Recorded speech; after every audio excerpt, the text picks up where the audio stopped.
Well, we saw some of those names arriving, Tim. Big names here in Mumbai. Very much so, yes. Cosmas Lagat is last year's champion, is here to defend that title, but Ayeli Abshiro, the quickest man in the race with that 2:04 clocking, will be a real danger. I understand he's in wonderful shape, but it's a very strong elite field. 15 men have broken the 2-hour, 10-minute barrier. Any one of these guys could surprise. Let's have a look at the best of the ladies. Wakne Shalemo, she too is the champion from last year and apparently in great shape. Bariso, the quickest in the field. Jeb Korir and Jerotic for Kenya will be keen to get ahead of the Ethiopians. And again, a very strong field in depth in the ladies' race. There's some 10 ladies who have gone under the 2:30 barrier. Any one of these ladies could make the top three. Yes, but you know what? Conditions are very good out there. I mean, it is so early in the morning, of course, 7:20 local time. They're due off. That's in about a minute or two's time. But it's a little bit cooler than usual, just 2 or 3 degrees, and that can make a difference, quite a big difference. Don't forget, we had really strong winds along the seafront for a couple of days ago. Those have died down. So I think these are conditions about as good as you can get in Mumbai. Yes, approximately 22 degrees Celsius is what we reckon. We can see the sports minister as one of the dignitaries out there, all set to flag off these wonderful athletes.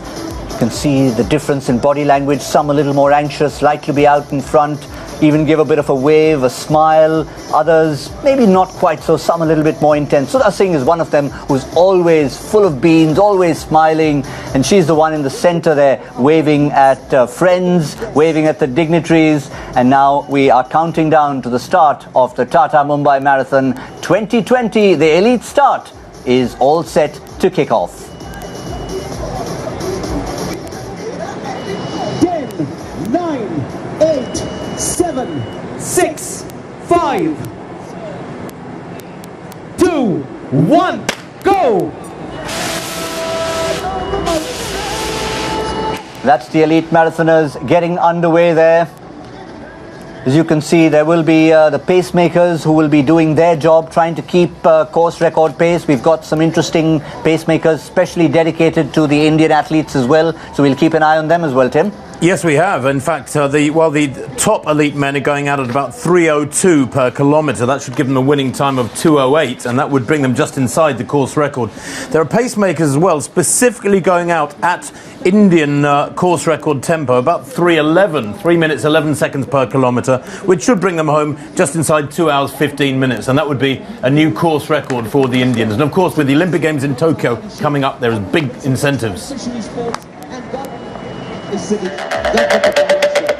Where they're going to be going, we can see they've set out from Chhatrapati Shivaji Maharaj terminus. They'll head out, take that little U-turn on Marine Drive, head all the way down from Marine Drive and take a left in that through Babulnath in towards Haji Ali. This is where they'll pass Haji Ali and then Worli Dairy. This is where the half marathon started off. Take the turn dramatically into the C-Link, get into Bandra and past the toll booth. They'll take a right turn off Cadell Road towards Mahim Church and in past Shivaji Park, Siddhi Vinayak Temple, and then they'll start coming back towards the familiar areas again.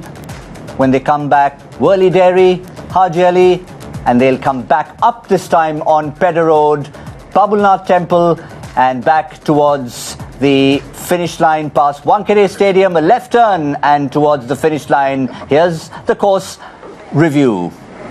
Yes, thank you to Hugh Jones there for that little review of the course, standing in front of the National Centre for Performing Arts at the end. He's becoming quite a performer, but at the moment the performers we're going to keep an eye on are the international athletes. You can have a quick look at the prize money there. There's plenty to play for. $45,000 for first prize. Yeah, that's big. It's one of the richest races in Asia, is this race. $420,000 is the full prize purse. It's an enormous amount of money for these athletes. They are professionals. This is their lifestyle. That's what they're aiming for. And good prize money, too, for the Indians.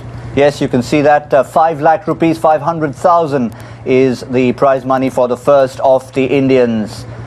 But so many of them run for all these wonderful causes, as we see the elite women coming down in those bright neon-coloured green and pink shoes.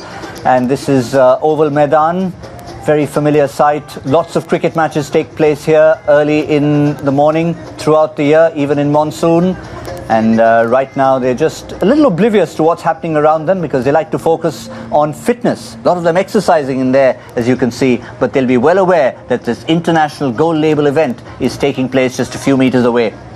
Quite a contrast between the two pacemakers there, the two male pacemakers. Marius Ionescu to the left there is a Romanian. He's wearing number 26, and he will be taking them out at this tempo of 3:25. And Sylvester Kiptu, much taller, isn't he? A head and shoulders above the rest of this ladies group. Yes, all these wonderful athletes we're seeing here, but earlier, before they came onto the track, we saw them training with our wonderful Tata Altros. And back we are with the men. And it is Cosmos Lagat who is there to the left of the picture.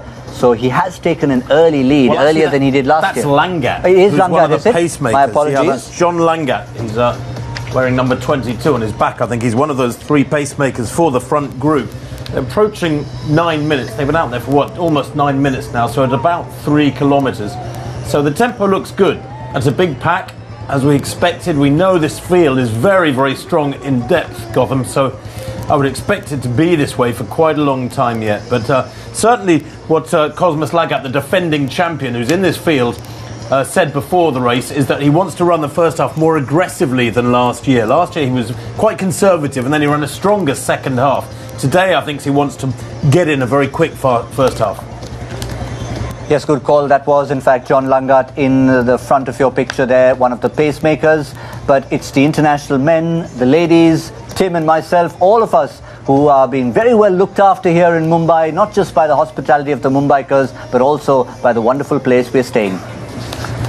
Yes, back we are with the leading pack. The pacemakers will be making the run.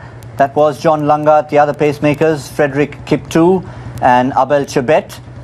And of course, the other pacemakers you mentioned, Tim, we won't be seeing them in this pack, are Michael Mutai and Matthew Kibarus, who will be with the Indian men. Yes, they'll be a little way back already. But of course, with the three Kenyans out in front as pacemakers, the men behind them, who are all very, very relaxed in these early stages. I mean, 10 minutes on the clock. They should be almost feeling like they're jogging at the moment, even though it looks very fast. They can communicate with the pacemakers. If they get impatient, if they want them to speed up a little bit, or they feel they're slagging behind the time that they should be on at, say, the 5 kilometre split, then they can tell them to accelerate. So there's the opportunity to communicate with those pacemakers. There we go, 2 kilometres in almost 11 minutes exactly. Yeah, just for all of you keeping an eye out, you will see lots of timing boards out there. So just to prevent the confusion, we've got color-coded timing boards. So if you're watching out there, look for the color purple if you're looking out for the elite athletes. I was going to say that wasn't a 2 kilometre split in 11 minutes. That would be incredibly slow. So that was from an earlier lap. This is the second lap of Azad Maidan. Yes, 11 minutes 29 into the race, and at some point we'll try and look at the timing splits and see how they are in terms of pace. But this is early on at the Tata Mumbai Marathon 2020, just staying with the elite men, the pacemakers doing their job. Abel Chebet to the right of your picture and John Langat to the left of your picture are the two pacemakers, and the biggest of the men is Frederick Kiptu right in the center. The three Kenyans who are leading the way, pacing the rest of the field. Well, they're in the 4th kilometre at the moment, and this is where there has been a change. This second lap of Azad Maidan is the difference from previous years. And they've gone through 3.7 kilometres, which is not really any use at all. You need the kilometre split. It's not 3.7 kilometres, but it is quick. It looks like they're pretty much on schedule to hit 5k with 3:02. So they need 5k in 15:10. These men. We shall hopefully see that.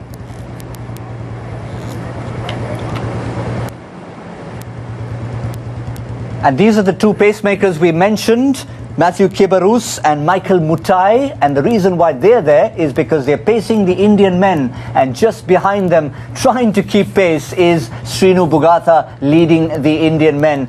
So obviously he'll be wanting to keep pace with the pacemakers and try and set a good pace for himself. Yes, they're meant to be moving at around 2:14:30 pace, 2 hours 14 minutes and 30 seconds tempo. Srinu, who won the Airtel Delhi half marathon last autumn in 64.5 minutes for the Indian men. certainly capable of going a long way under 220. It's a case of whether or not he can get down there towards 214. That's quite a jump for somebody like him. Still haven't quite seen a breakaway. We don't expect to see one. We're just looking at those timing splits. Cosmos Lagat, as expected, is staying back. He's officially in 10th place at the moment, just hanging back at the moment. Abel Chebet, Dawit Walde and Daniel Kibet are the early pack just behind this pack of 3 pacemakers. Yeah, all the big names are up there, as you would expect. No particular surprises. But Abshiro, the fastest in the field, the 29-year-old Ethiopian, who's run 2:04. Can't see him at the moment. And you know, the more experienced athletes, as they hit the seafront for the first time, Gotham, the more experienced athletes tend to just tuck in behind and not get involved in the busy racing up front in these early stages. Indeed, I mean, regular viewers will know that I've said this before, but in a marathon, it's 42 kilometres, that's 26 miles, and people say the halfway stage psychologically is at about 20 miles. So let's say at about 30 kilometres, that's halfway.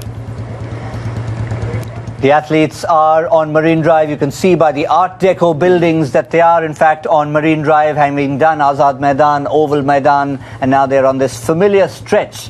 But one of the buildings, which is not quite Art Deco, but is an iconic building, is the Air India building. At one time, a studio used to be up there. There's a wonderful sound and light show with all the logos on it. But this is the place to be, the Air India building, if you want a bird's eye view of the Queen's Necklace. And that's exactly where the teams or where the athletes are passing at the moment. They're just under the Air India building. Now that is the drink station at 5 kilometres, and we saw Abshiro there grabbing his drink and Abel getting his drink there as well. So they looked like they were just in front of schedule. So I reckon they were about 15:03, 15:05 at 5 kilometres. So there it is now, actually. If that's the timing, Matt, then they're a little bit slow. So around 15:20 at 5 kilometres. But that's okay. Just get these early kilometres out of the way at a nice steady tempo. This is one of the very few sort of U-turns on the course there, and it's the northernmost point on the course, in fact. Yes, it is. This is the edge. Just in the background, you can see the Trident Hotel that we just mentioned to you, and this is where they turn around to do the entire length of Marine Drive, going in the opposite direction, heading towards the north.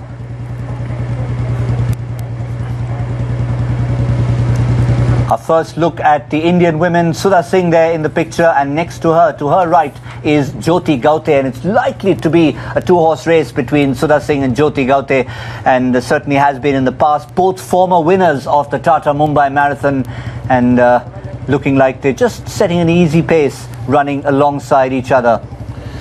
Yeah, Sudha Singh there to the right looks very relaxed indeed. She's the defending champion, of course, amongst the Indian women, and she's a Commonwealth Games gold medalist in the steeplechases. Sudha Singh.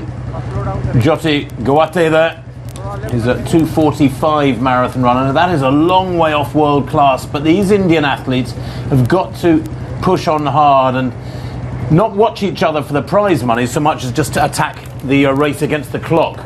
You can see that the elite women are on the seafront, bottom left of picture, and the Indian women are still heading down towards the seafront.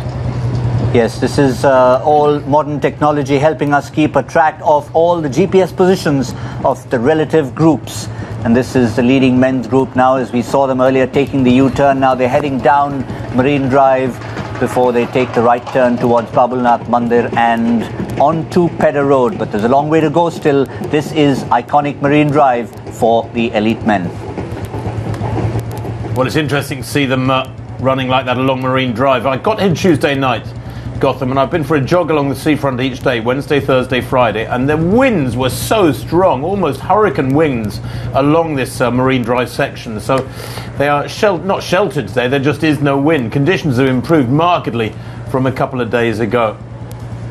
We mentioned the Air India building. There it is, just in the background of the runners. A wonderful backdrop it provides. On the left, of course, the Art Deco architecture and the skyscrapers at the far end, the far south of Marine Drive. Now you'll see all the various colored markers, the light blue and the purple. The purple is the one to look out for the elite athletes as and when they pass a particular kilometer marker. Well, they're just past 6 kilometres, which is what you would expect at 3 minutes per kilometre. So I think they've picked it up a little bit. I think probably when they got to 5K, about 8 or 10 seconds slower than they wanted, the pacemakers accelerated. So I suspect, I don't know if we'll be able to get it, but I suspect that 6th kilometre they've just completed will have been the fastest of the race. They're trying to get back on schedule now, these pacemakers. Fred Kiptoo, John Langat and Abel Chebet. The only one of the non-pacemakers that we can see on our frame, extreme left at the moment as we are looking at it, is Daniel Kibet from Kenya. Yeah, Kibet looking quite relaxed, isn't he? Only made his marathon debut a couple of years ago, but he ran 3 marathons last year, did Kibet, although he failed to finish in Honolulu in December.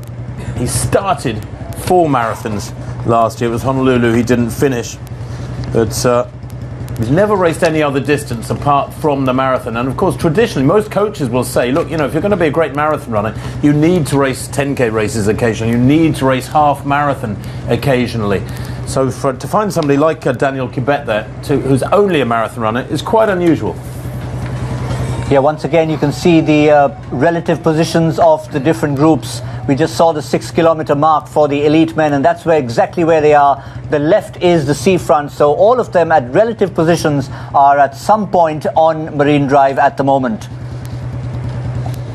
And yes, Daniel Kibet is a Formula One fan, so he'll have to keep reminding himself he's not actually inside a car right now and doesn't have to step on the gas at any point in time.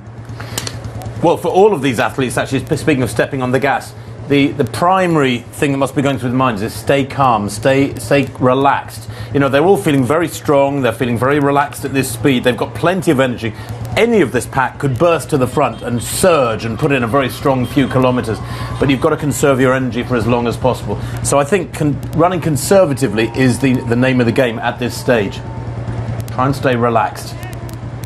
One thing you will see in Mumbai, and we see it already on Marine Drive, is plenty of onlookers who are not involved as runners at the Tata Mumbai Marathon, but they're always inclusive, always participating to cheer the runners on. And that's one thing that separates Mumbai from so many other parts of India or even the world, to see everyone cheering them on. Second to the right, as you look at this group there in the red shorts and white vest, is Jackson Kiprop. He's just behind the pacemakers. Jackson Kiprop is 33 years old now, the Ugandan. He won here back in 2013, so he knows this race. 7 years ago he was champion, then he was 8th here in 2016. But very experienced. Second to right, as you look at that pack now, Jackson Kiprop. I wonder if he can bring back those winning days on an occasion like this. Gone through 7 kilometres in 21, just outside 21 minutes, so at 3:02 per kilometre. They are very close to being spot on schedule. Yeah, just gone under that flyover.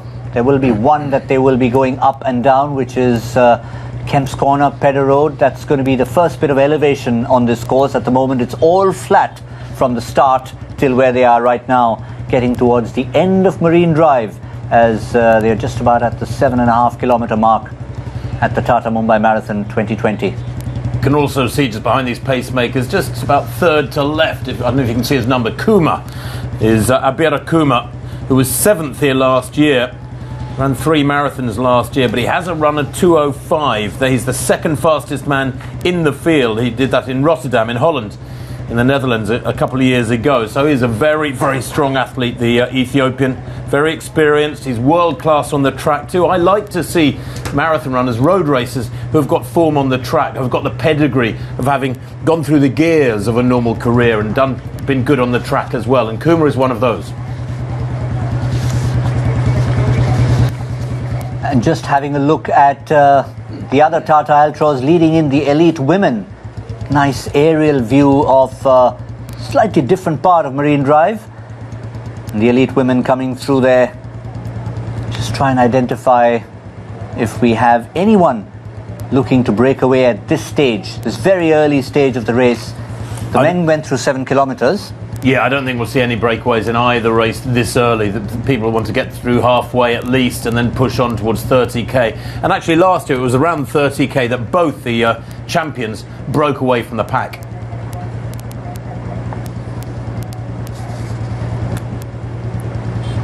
is that elite men's pack. We won't see many changes for quite a while because the conditions are really good. The surface is very good on the road. It's dead flat. There's no reason for most of the guys in this pack to drop back. I think we'll see an image similar to this for quite a long time yet. It's a case of watching those splits, being able to update everybody. You see 9.82 kilometers. They are not that far. They should be about 5-6 minutes from the 10k point, so I don't think that was quite correct, but I don't think we'll see too many changes here, and you don't want to. You want everybody to keep their powder dry. We'll keep an eye on what's happening with the elite athletes. You can see the sun now taking effect in the background. The elite women just following their lead car. Yes, and there's been talk over the last few days, Gotham, of the temperatures being lower than usual. Let's hope that sun doesn't rise and produce undue heat, because it is one of the negative factors that really can impact upon the eventual winning times. Is if the heat climbs up into the mid-20s, then the athletes will be struggling for that second half of the race. Well, Tim, it is expected to touch maybe 30 degrees almost as we get towards midday. But I reckon maybe 25, 26 by the time they finish up the race. So it's not as cool as it's expected to have been maybe 2 or 3 days ago when it was a lot windier, as you mentioned. The wind has died down, so that'll also mean not necessarily as cool as you can be. Girgaon Chowpatty, which is the far end of Marine Drive, is where the elite men's pack have reached. Very dramatic shot there with the sun bursting through the trees. And this is the point where they will take their first right turn. Yes, that the beach, Chowpatty, is between 8 and 9 kilometres, so that's around 5.5 miles if you want it in miles. For those of you watching around the world, there we are, 9 kilometres they're going through now, and that is on about almost exactly 27 minutes. And that would suggest, actually, Gotham, that they are slightly inside schedule. And I've got a feeling that timing map we saw earlier on that I said was at 5k might have been at 5.1 kilometres. So in other words, they actually went through 5k in about 15 minutes exactly. And they've gone through 9k in about 27 minutes exactly. So they are moving at 3 minutes per kilometre. That is significantly quicker than was planned. They were looking for 3:02. Now I know that people watching, many people will go, "What, for goodness sake, what is 2 seconds per kilometre?" But actually that accumulates and it makes a big difference. This is the right turn that we promised you. This is the little road that connects Marine Drive to Pedder Road. Babulnath Temple is what you find on this particular stretch.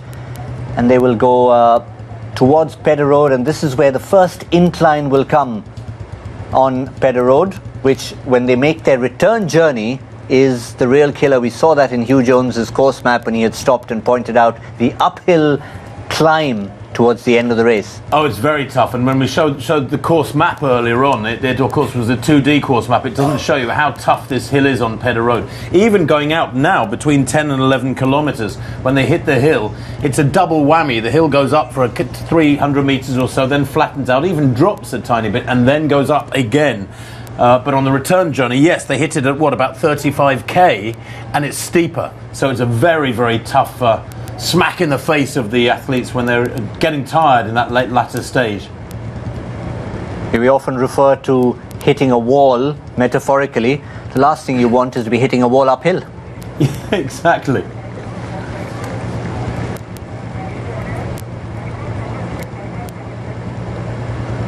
Back to the ladies with their pacemakers. It's interesting, isn't it, that they're running in almost single file behind the one of the two pacemakers there. That is Marius Ionescu in the white vest, the short of the two pacemakers, Kiptu to the right. I don't think there's any wind out there, but they're just being dragged along at what is a pretty useful tempo here. If they are hitting that 325 per kilometre speed, that is 224 pace, and that is beyond one or two of these ladies. I'm sure we'll see some personal bests, but it's quick.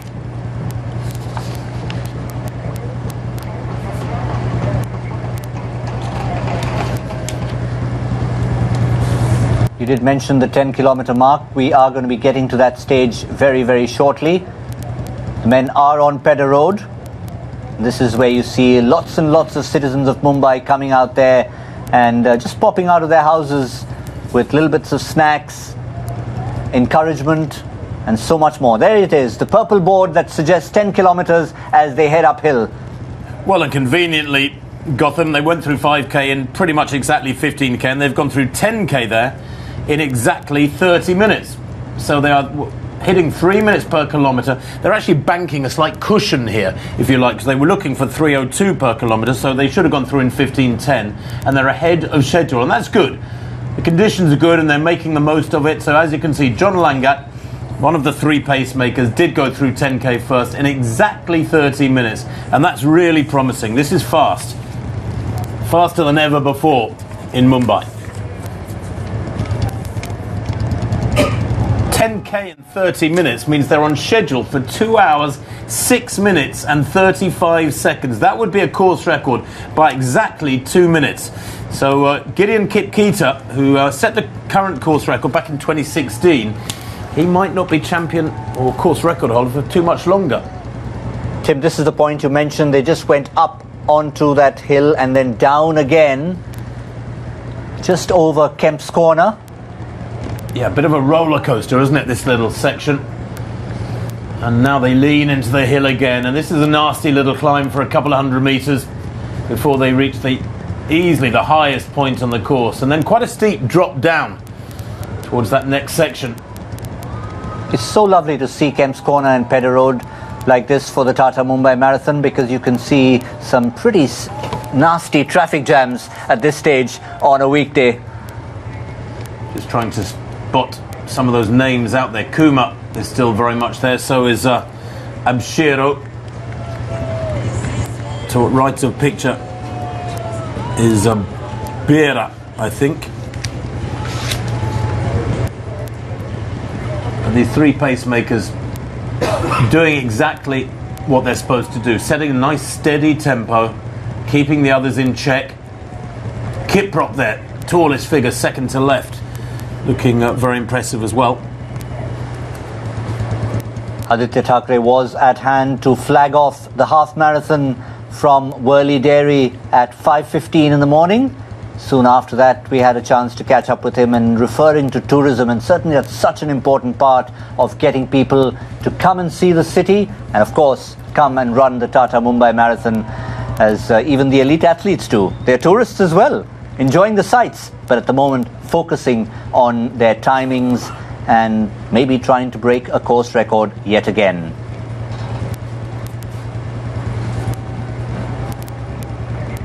This is the second part of Pedder Road that they're coming down. That little roller coaster Tim mentioned earlier. They've gone up, they've gone down. Now just a slight downhill incline as they head towards that little intersection that will take us up to Haji Ali and the next seafront. It was interesting watching them on the ascent, Gotham, because there were one or two athletes beginning to drop away on the steep hill as they pushed on with these kilometre splits of 3 minutes per kilometre.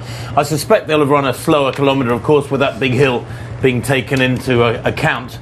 But it looks like they've rejoined the pack. That's a big pack still, what, about 15 strong? Hard to tell from this angle. If we get a side-on shot, we could probably count them more easily. But it is a big pack, and that suggests to me, because they're going so fast, that they are enjoying these conditions.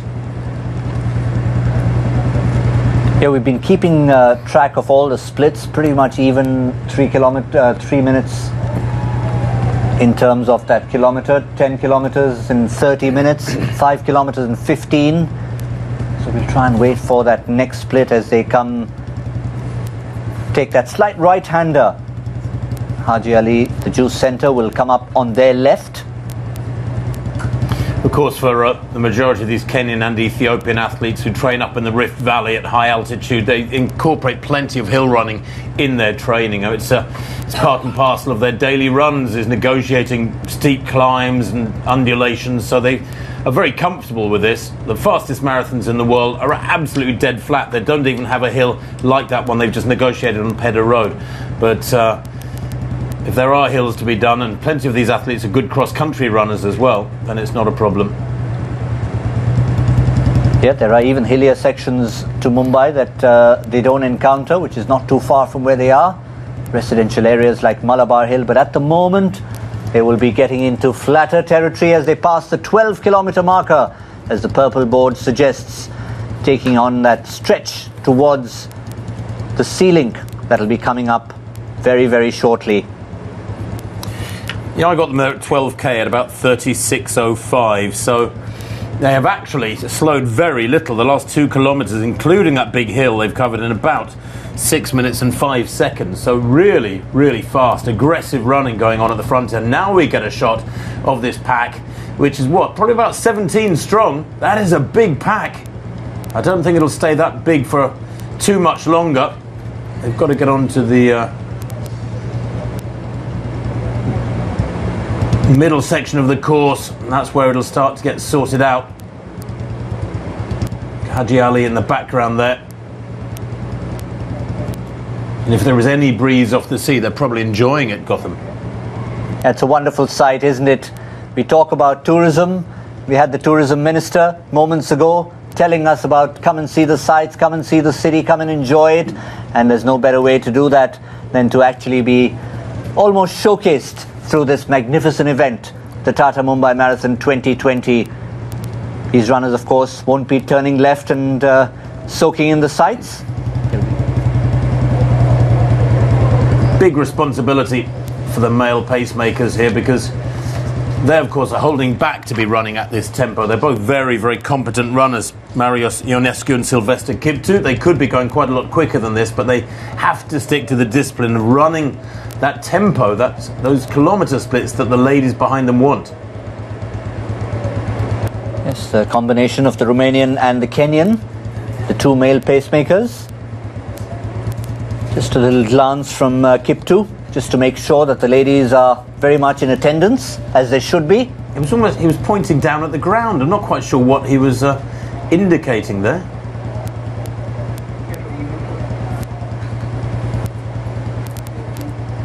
Almost 40 minutes on the clock. We're entering very shortly, I suppose, Gotham, the middle section of the race.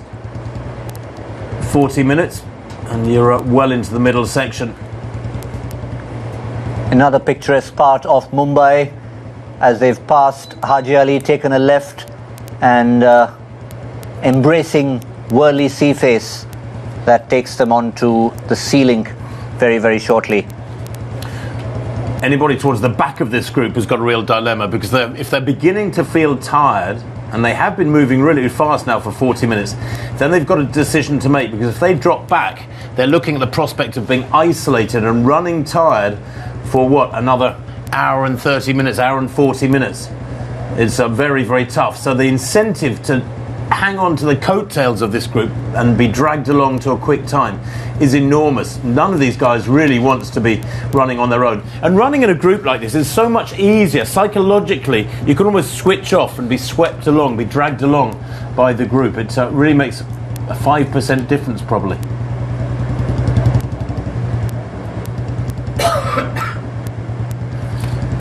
One interesting athlete there, Abdi Ali of Bahrain, to the left of the group in the blue and green vest. You can see Ali on his vest. He's a 2:09 performer. He ran that in Rabat in Morocco last year.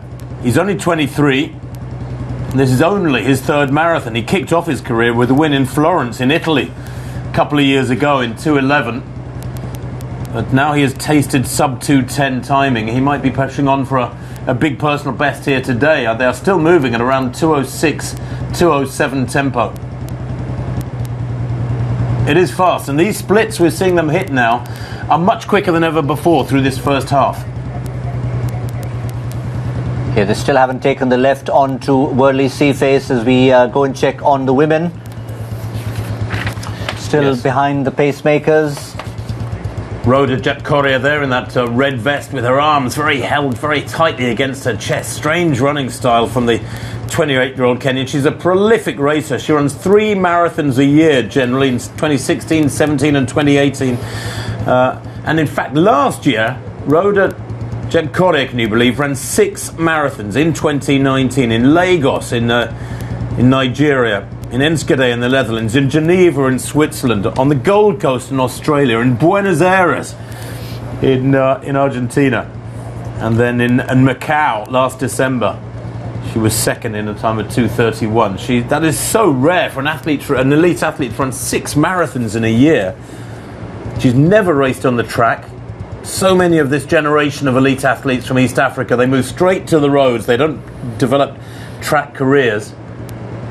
But how comfortable is the defending champion looking in the middle of the pack there, Worknish Alemu? Just comfortably there.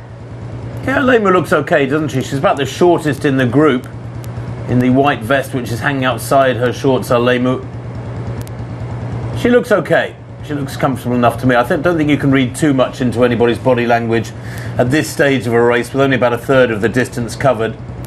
Gebre there, second to left in the dark kit. Meseret Gebre has only run 2:33, so she's running at a tempo way quicker than she's ever managed before.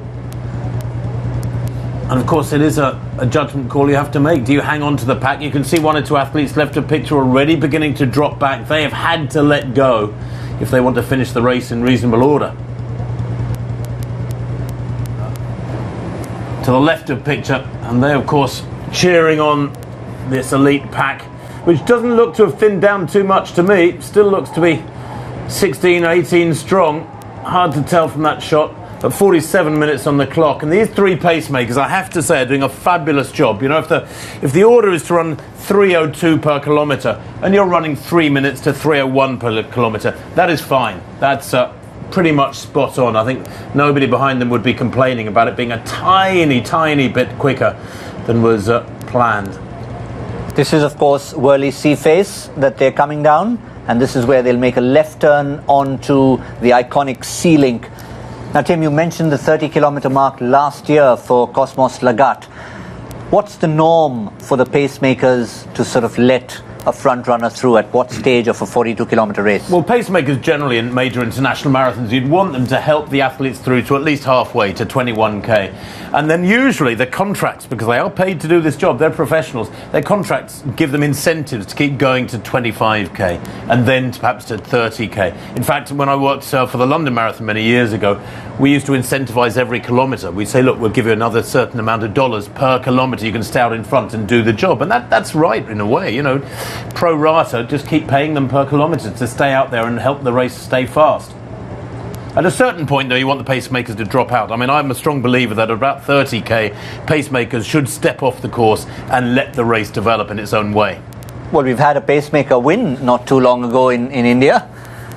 Yeah, it happens. It happens. And I'm not a huge fan of that. When race organisers say, pacemakers, you're allowed to finish the race if you feel like it. I don't agree with that. I think when you're standing on the start line, if you're a runner who's going to finish the race, you're entitled to know if the bloke next to you is a pacemaker or a competitor. And it's not really fair for him to pull out a card halfway through the race and say, guess what, I've just changed status. Well, they have changed status now, and this is where they enter the Sea Link. Just a left turn from Worli Sea Face. You can see all the buildings, the skyscrapers of Worli Sea Face. Someone sneaked in there to get a few photographs. Not sure they're all supposed to be in there unless they're stragglers from the previous run. And initially there's a slight climb, isn't there, onto the Sea Link. I think here they're just negotiating a few feet of climb. There definitely is a bit of an incline onto the Sea Link. Yeah, the Sea Link, as they took that left onto this Sea Link, which is about 4.5 kilometres long. It was 16k as they turned left, so that's almost exactly 10 miles. So they moved onto the bridge probably around about a minute ago, so about 48.5 minutes for 10 miles. But we'll bring you those kilometre splits when we get the next big marker come through.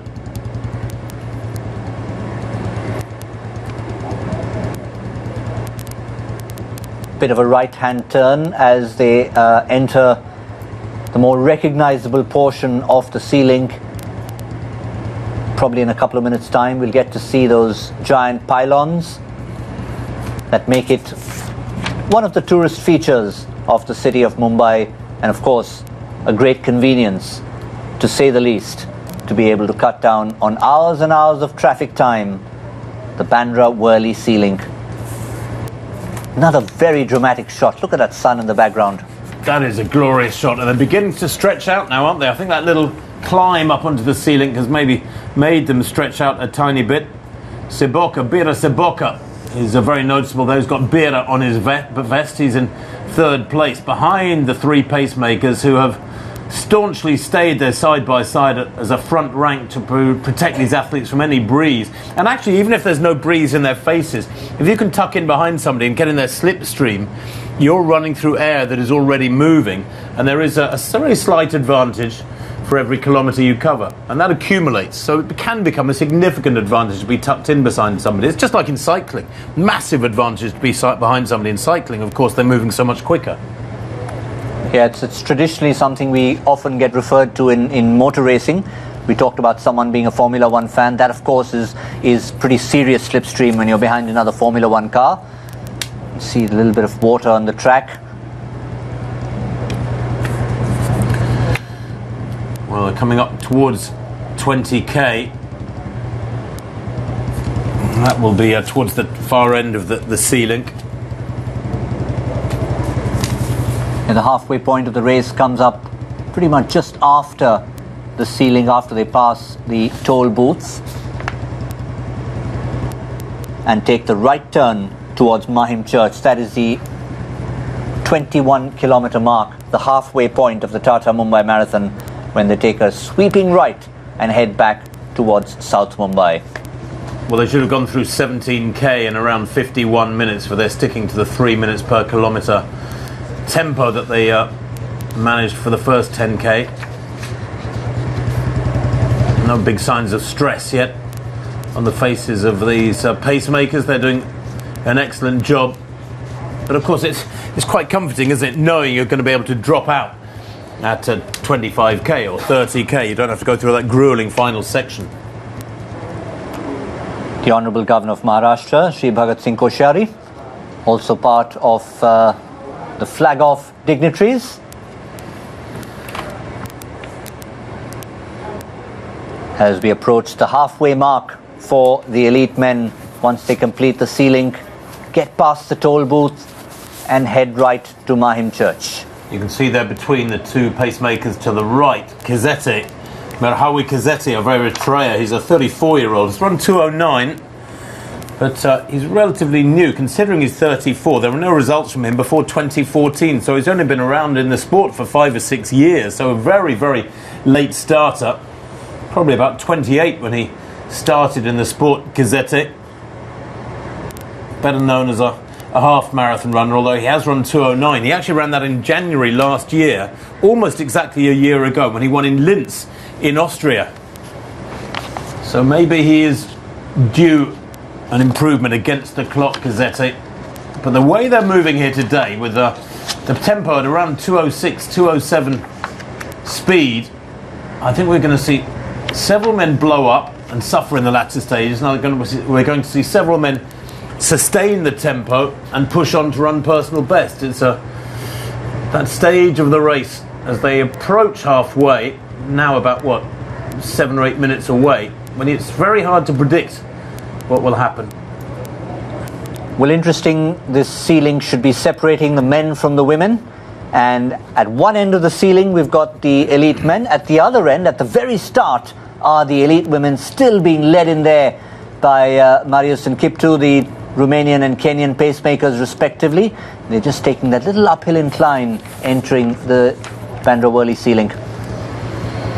Yes, much smaller group for the ladies, as we expected, because the number of athletes who can move at that very fast tempo is much smaller than the men's race. There was stronger depth in the men's field. We knew that. Glorious shot there out on the sea link, effectively out in the middle of the Indian Ocean. Picture postcard stuff, isn't it? Really is. If you want to come to Mumbai, not everyone can do this. You're not actually allowed to just pop in there and walk on the sea link.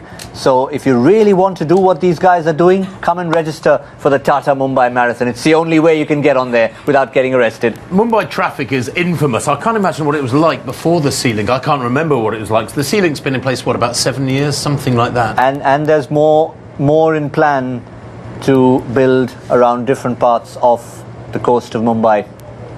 But for the moment, we'll focus on the one that is built.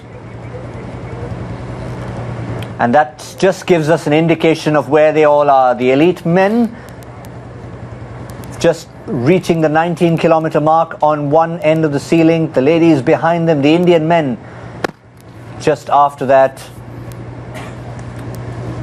giving us a good idea of where they are, and they will be coming back at pretty much the other end of the sea link. Yeah, so they're running in the northwards direction at the moment, this pack, and that's a lovely shot, isn't it? Sun in the background, silhouetted, but chomping along at a really healthy speed, these men. There has been no let-up. In fact, one of the pacemakers almost looks like he's putting in its Langat, almost looks like he's putting in a surge here. Maybe he's had a shout from behind to pick it up. Maybe he feels that it was slacking a little bit, but for the first time, just about the first time in nearly an hour, the three pacemakers are not side by side. John Langat, good athlete in his own right, is just stretching out a little bit, and the reaction from the pack is to go with him. It's looking really, really promising at the moment. Very early stage. So 18 kilometres there. Well, that actually isn't the elite marker, so I think it's just beyond that. That was a blue. We'll keep an eye on they for the did purple. pass a 19 just before it, so I think maybe that was the 19 about 15 seconds ago, in which case it would have been 19 kilometres in 57:30, something like that. Another dramatic shot of the second set of pylons at the sea link, and of course we've got the cameraman wanting to get the best shots.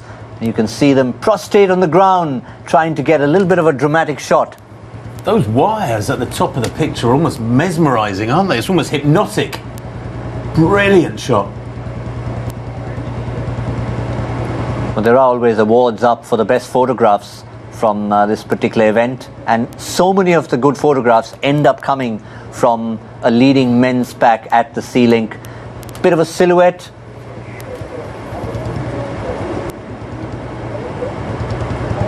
Give you an idea of the pace that they're running at. I'm still counting about 20 bodies in that pack, maybe 21 bodies in that pack. And they were aiming for 64 minutes at halfway. I think they could be a little bit quicker than that, because they have been hitting pretty much 3 minutes per kilometre, and 64 minutes would be 3:02 per kilometre, so I wouldn't be surprised if the halfway split is something around 63:30. Bera, Mozinet, Rono, all the big names are there. Vincent Rono, great track runner, there he is to the right, about 3 or 4 bodies from the right of that pack. The 29-year-old Kenyan, he's run 2:07, did that in Rotterdam back in April last year. But he's also a great cross-country runner. He was 7th in the world cross-country a couple of years back. He's mastered all surfaces, has Rono. Only made his marathon debut a couple of years back, and he ran a 2:10 in Daegu. So I wonder if he's heading for a big day at the races. Well, you could be right about that timing coming down, because they are fast approaching that halfway mark. Once they finish with the sea link, we'll see the... Look at the speed there, Gotham. Sorry to interrupt. Look at the speed. 21 kilometres an hour they're moving at now. It's 21.1 kilometres an hour. That would suggest, perhaps because they're on a slight downslope, they have picked it up. But yeah, very quick, and they're just stretching out. Look at the pack. It's beginning to disintegrate a little bit because of this surge from Langat over the last few minutes. Yeah, this very much is a bit of a downward incline. This is when they've entered Bandra, suburb of Bandra to their left. They'll be just going past the toll booths. They won't have to pay any toll. They'll go straight through, free of charge, 20-kilometre mark. 20k in 1 hour and what, about 30 seconds? Well, that would suggest 3:01.5 per kilometre. So very, very good pacemaking indeed. There we are, 60:35 at 20k. And if we go to pace charts and look at what that relates to, it's something like 2:07:30 pace for these men. And that is fast. And the group is breaking up. There's just signs of 1 or 2 people struggling. Very, very fast. Well, there you say 2:07:35 is the predicted time. It still would mean an event record, which is 2:08:35. Yeah, an event record by a minute or so. It was probably unrealistic for that 2:06 tempo to be maintained, and especially as we know that over this next hour, the temperatures are second half, the temperatures are going to climb a little bit. So they've eased back a little bit through that second 10-kilometre segment, and are still on schedule for a very healthy course record. And back to the middle of the sea link, which is where the women are. There is Worknish Alemu in the middle of the pack there. Yes, Alemu in that sort of orangey pink vest, right in the centre of picture. She is the defending champion. She won last year by 24 seconds in 2:25.45. When you think that the event record is 2:24.33, she was only just over a minute outside the event record. But this is splitting up a little bit, isn't it? A couple of athletes to the right of picture, they're just looking a little bit leg weary as Ionescu and Kiptu, the two male pacemakers, continue to push on. Alemu said at her press conference 2 days ago that she's more confident after her win 12 months ago. She actually won here in 2:25, then she went to Amsterdam and improved her personal best in October to 2:24. If she can hit that sort of tempo, then she will set a new course record. I'm surprised Rhoda in the red vest there on the far side is going so strongly, because she is the athlete who rode a Jep Correa, who ran 6 marathons last year. But she has been incredibly consistent considering that. 4 times she's broken 2:30. Hailu, another athlete to watch. Haven Hailu, she is a debutante there, third from right. Haven Hailu, just 22 years old, running her first ever marathon and going pretty well at the moment. Yes, and we're looking for these ladies to reach halfway in around 72 minutes. I can tell you that the men have just gone through halfway in 63.52. That's about 2 minutes quicker than last year when Cosmas Lagat ran negative splits. He ran a conservative first half and then a quicker second half. Well, today, 63.52. If they can even repeat that, then they'll come in under 2 hours, 8 minutes and set a course record by nearly a minute. But that's good, sensible running from the pacemakers in the men's field. And it looks to me like these two are also doing a great job. Ionescu and Kiptu, Marius Ionescu and Sylvester Kiptu, Alemo, Rhoda. And there you see the confirmation that they have taken the right turn towards Mahim Church, which means they are just past halfway. That is the 21-kilometer marker, and this is where they start heading in a southerly direction back towards the familiar climbs of Pedder Road and Marine Drive. But a long way to go from there. It's just halfway. They've taken the turn heading towards Shivaji Park at the moment. Well, it will be fascinating to see how long the pacemakers stay there, Gotham, because once they're gone, then the gloves come off for some athletes and they do push on and start putting in surges and attacking and breaking up the tempo. But at the moment, with these 3 pacemakers across the front, they're almost like a wall. They're holding back the energy of the rest of them. They're like a disciplinary body, maintaining a nice steady tempo, a fast tempo, but stopping any antics, any rush of blood to the head from the rest of the pack. But once they're gone, then that rush of blood to the head by somebody is probably going to happen. A bit like the 3 customs officials we saw with Poppy. Just hang in there. You're in the red channel. What have you got to declare? Come on. Who's going to declare a surge of pace from the men? Certainly among the women, we're seeing the pack has just dissipated slightly. And we've got the 2 pacemakers with 5 elite women just behind them. The pack was a lot bigger when things started out. The men's pack is still bunched up. But for the women, we are now down to 5 with Rhoda Jep Correa leading the way. Just behind the pacemakers, Haven Hailu and the defending champion Worknish Alemu just behind them. Hasn't Rhoda got a strange arm carriage? Look at that. It's almost like her hands are tied to her shoulders. Looks so uncomfortable. Not relaxed at all in the shoulders, but it's clearly effective for her. And actually, some coaches say don't play with an athlete's technique, their style, let them run in a relaxed manner and do whatever makes them feel most comfortable. And Rhoda Jepkoria, well, she's a prolific racer and it's served her pretty well, so leave her to it. 20 kilometres for the ladies there and 68.10 there or thereabouts. Interesting body language there from Marius Ionescu, just indicating, pick up your waters. Maybe we're just picking up the pace right now. Bit of communication between the runners and the pacemakers there. Sylvester Kiptu in the foreground. Picks up some refreshment for himself and brings the pack of 5 elite women in there. Worknesh Elemu is the leaders among the women. 68.08. 68.08. I can tell you that is very fast indeed. At 20k, 68.08 has them on schedule for about 2:24, almost exactly 2:24.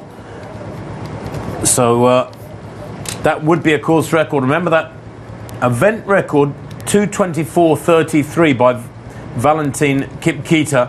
That was here in Mumbai back in 2013. So it's a 7-year-old record they're looking at attacking. And in fact, if you noticed, I mentioned that Gideon Kipketer hold the men's record. And yes, they are brother and sister. And that is unique, I think, of all the global marathons of significance. And let's not forget, this is a World Athletics Gold Label race. It's the highest level of race you can get to. Brothers and sisters hold the course records. And they will be coming up to the halfway mark. Well, there it is. 20k at the current pace, 2:23.05. I think that might be a little bit optimistic. I reckon it makes them on schedule for about 2:24, but let's not bicker. The fact is it's going to be an event record if they can maintain anything like this sort of tempo. They're building up quite a cushion for themselves. You could see the Sylvester Kiptu just checking his watch, because they know that having passed the toll booth, they will be coming up to the halfway point when they take a right turn. They've gone past the 20-kilometer marker.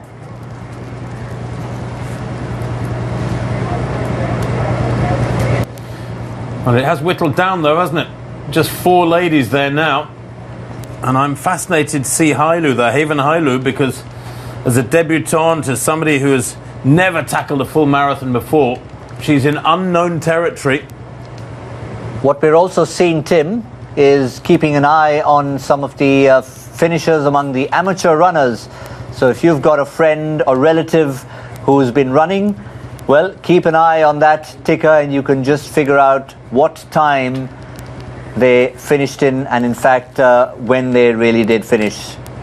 So it's wonderful to be able to keep an eye on the elites, and it's even better to be able to make sure that we keep an eye on every one of the amateur runners who are out there.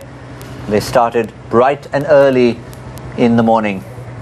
In the white vest there at the back of this little group of the elite ladies is Amani Bariso of Ethiopia. Now, she is the fastest in the race. She's the athlete who has run something like 4 minutes quicker than anybody else, Bariso, there in the white vest. She did that in Dubai 4 years ago. And, of course, the Dubai Marathon is just next week. But it was in her debut 4 years ago that she ran that 2 hours, 20 minutes performance. And she hasn't been able to go any quicker since. So it'll be fascinating to see how she goes here today. That, Tim, was the 21-kilometer marker that they passed, so they are actually past halfway. Well, 21k, of course, as you know, is about 50 metres past halfway, past the 21 kilometres point, because it's 21.1 kilometres. There it is, 21.1. So spot on. 71, what, about 71.57, we'll call it, my unofficial estimate of the halfway point. Timing. And that means brilliant pacemakers for these fellas. They were aiming for 72 minutes. And if they've come within 3 or 4 seconds of that target split, well, they deserve a medal for the job they've done so far. To Marius Ionescu and Sylvester Kiptu. Metronomic running from them, and hopefully leading these ladies to a new course record. Really good job done by the pacemakers in both the men's and women's races. And this is the norm. If you're wondering why there are pacemakers out there, it takes away so much of the psychological burden for the first half of the race. For the racing athletes, it means that they can trust the pacemakers to set a nice steady tempo. And of course, it's much easier to maintain a steady speed than to have accelerations and slowing downs and accelerating again. If you do that again and again, it becomes very, very tiring. A nice steady speed is easier to hold. But I'm amazed at Rhoda Jepkoria. The whole time she seems to be the athlete there in that red vest and blue shorts who's keenest to just keep up close to these two pacemakers. The three Ethiopians behind her, almost tucked in, using her as a pacemaker. If you imagine the two male pacemakers weren't there, well, Rhoda Jepkoria is acting as a pacemaker for the other three. Alemu to the right of the pack now. She is the defending champion. Said she's confident of threatening the course record with the extra experience she's gained since last year's race. So she gets fully involved in the decisions with her coach as to what races she should be tackling. Sometimes I think a lot of female athletes tend to just nod their heads and do what the coach says, male athletes as well. But she said, no, we sit down and we really discuss it at length, my racing programme, which races to go for. And again, I mentioned it earlier, Gotham, you know, there is this giant carrot dangling in the not too far distance, which is called the Tokyo Olympics, and a lot of these athletes are desperately keen to make the Olympic team. But for Kenya and Ethiopia to try and make the Olympic team, well, it's tougher than for any other nation. It's always different when you have any of these top marathons in an Olympic year, and 2020 certainly is one of them. So it's going to be, as Tim said, just that extra bit for them to push for. At the moment, there's a group of 4. It was down to 5 somewhere on the ceiling, but now it's down to 4. 4 of the ladies together: Haven Hailu, Worknish Alemu, Rhoda Jepkorir, and Bariso is the other one, Amane Bariso. So the top 3 on our list wearing 101, 102, 103. Those numbers are on their bibs on their backs. There they go through 21 kilometres in 75. No, that again is a blue board. That was again the wrong one, wasn't it? No, they've been through halfway. And they're up, split at halfway, unofficially 71.57. In fact, I've just been given it officially at 71.52. The ladies' halfway split, 71.52 for the first half. So still brilliant pacemaking. Yes, they will be approaching and passing the 22-kilometre mark. This very much in the heart of Mahim Causeway, now, approaching Mahim Church. Sorry, Gotham, I've just been told that Cosmas Lagat, the men's champion, has dropped out of the race. That was a few kilometres back with an injury. No news yet as to what the injury is, but we are guaranteed a new champion in the men's race, which means that John Kelai of Kenya, the champion here in 2007-2008, will remain the only athlete to ever have retained the Tata Mumbai Marathon title. Cosmas Lagat, the champion, is out. In fact, it was at 14 kilometres that he dropped out quite a while ago. Yes, there was a point where we noticed he was in the top 10 at the back of the pack, and after that we really didn't see him. We were just assuming he was in that massive group, but I'm glad we've got an update on that the defending champion in the men's elite category, Cosmas Lagat, has in fact dropped out with injury, and we will update you further in terms of what the injury was. 14-kilometre mark, as Tim just updated you, which means that without the defending champion, who's going to be our new champion? It's going to be from this group there. Pacemakers still ruling the roost. And still a pretty big pack, isn't it? Moving along now with 1 hour 16 on the clock. They've got a lot less than an hour of running to go. I can tell you, though, in terms of the leading Indian, Srinu Bugata, who was hoping to run around 2:14:30, went through halfway in 67.50. 67.50, which is a little bit slower than he would have liked. He'd have wanted something about 30 or 40 seconds quicker than that.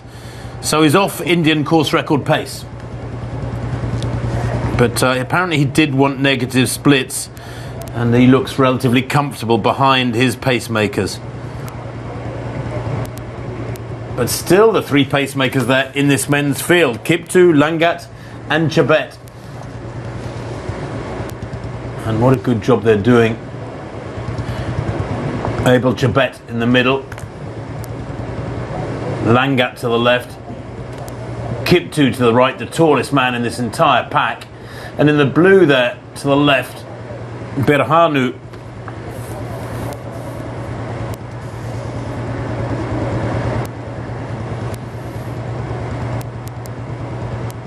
Berhanu Tshome is a 23-year-old with the best of 2 hours and 8 minutes.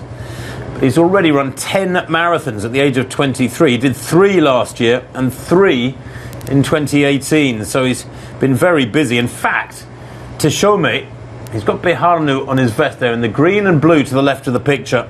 He's running his 7th marathon in under 2 years. Now, that is not easy, and it's what most coaches would not advise. Another very busy part of the city, another significant part of the city, just to the left of where the runners are, is another auspicious spot, the Siddhivinayak temple. This is the part that they pass on the way back. There you can see a glimpse of it on the right, the Siddhivinayak temple that they will pass and head back towards the southern tip of the city. Passing a lot of athletes now, aren't they? You can see these athletes halfway through their race cheering them on and giving them a little clap occasionally as they plough on past at about 3 times the speed. Just get the feeling the pacemakers have picked it up again. They've cranked it up another notch through this 3rd quarter of the race. This is a critical stage because the pacemakers now will be wondering when they should drop out. If they can help the pack for as many kilometres as possible, that makes a lot of sense.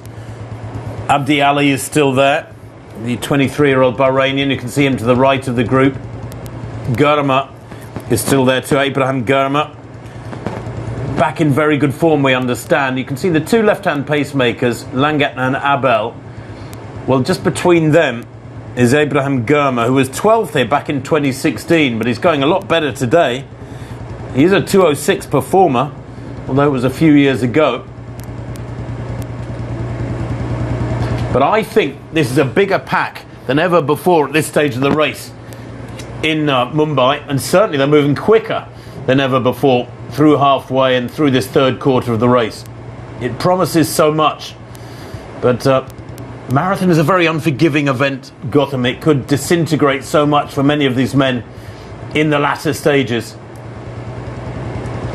Yes, we were looking out for any possible breakaway after halfway. We haven't had one yet with the men.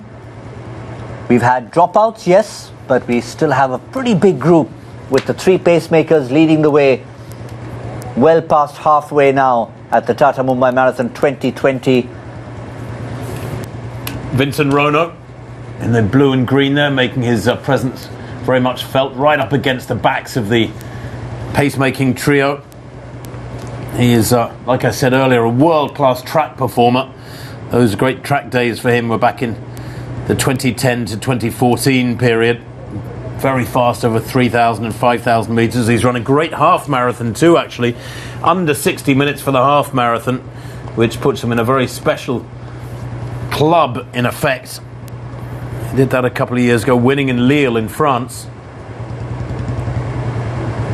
We saw our GPS tracker confirming exactly where they are now. They've passed Century Bazaar, heading on the southern carriageway down Dr. Annie Besant Road. Langat there, the lead pacemaker, having a quick glance at his watch, just beginning to grimace a little bit. I think even the pacemakers are beginning to have to work now. Of course, being at the front like this and pushing the tempo is harder work than being tucked in behind and being dragged along almost with that psychological elastic band connecting you if you're in the pack. There, 27 kilometres in 1:22:06. I got them at.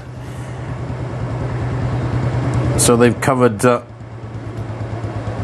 last 7k in what, around 21:30. Still moving therefore at around 3:04 per kilometre since the halfway stage. They might have slowed a little bit through this 3rd quarter, and that might explain why the pack hasn't disintegrated further, because that is still a big pack. What do you reckon, 15 people in that pack, Gotham? Looks like it could just be. We know for a fact that Cosmos Lagarde isn't passed to the pack, so definitely one less, but it still a very, very decent pack over there. We've seen situations in around the 27-30 kilometer mark where we've had groups of 3, 4, sometimes maybe even 1 or 2 racing towards home. But at the moment, there's a big crowd among the men heading for the second time towards Worli Seaface before they head back to familiar territory and the roads they've already covered on the opposite carriageway towards South Mumbai. Well, they've covered... sorry, Gotham. They've covered about 2/3 of the race, Gotham. So we're entering the business end of the race now. And this is where you expect the fireworks to be building, so to speak, almost like a rumbling in the distance as these guys get prepared to unleash whatever they can over the final stages. Remember, it was at 30k last year. They're at 27.5 kilometres now. You can see their bottom right of screen. At 30k is when Cosmas Lagat unleashed his attack and pulled away from the pack. So 1 or 2 of the athletes in this group are going to be feeling very strong, very fresh, and planning their strategy. They'll have it in their minds when to go. Now, will they wait until they hit the bottom of the hill, the return of the hill on Pedder Road, or will they go sooner than that? Well, I remember thinking when he did break away last year, first reaction was, has he gone too early? But obviously, when the way he finished, he hadn't. Is there a lesson in it for some of the other runners for this year? Maybe are they waiting a little bit longer? Don't want to break away yet. The pacemakers very much in front. All 3 of them. Rono is there to ride a picture. Ali is there, Abdi Ali of Bahrain. The pacemakers, Langat, Kiptu, and Abel Chebet. Still very much at the front. And it's almost like they're queuing up behind to attack once the pacemakers move out of the way. I sense anticipation amongst that pack. 1 or 2 of them probably thinking, right, pretty soon I'm going to have to make my move. You almost have to disguise it, don't you? If you're feeling really strong and wanting to attack, you don't want to give that body language signal to anybody else. You don't want to give information away. Keep your powder dry. 28k there in what, 1:25.13, something like that. So that has been a slightly slower kilometre. That kilometre, I reckon, was about a 3:07, a 3:08. And I think our speed gun also indicating that they have slowed down ever so slightly, under 20 kilometers an hour. So that confirms your calculations in terms of the splits between those kilometers. Just past 28 kilometers. Let's join the women again. Has the group gone even smaller? Just picking up their refreshments, the 2 pacemakers. Constant communication between the 2 pacemakers.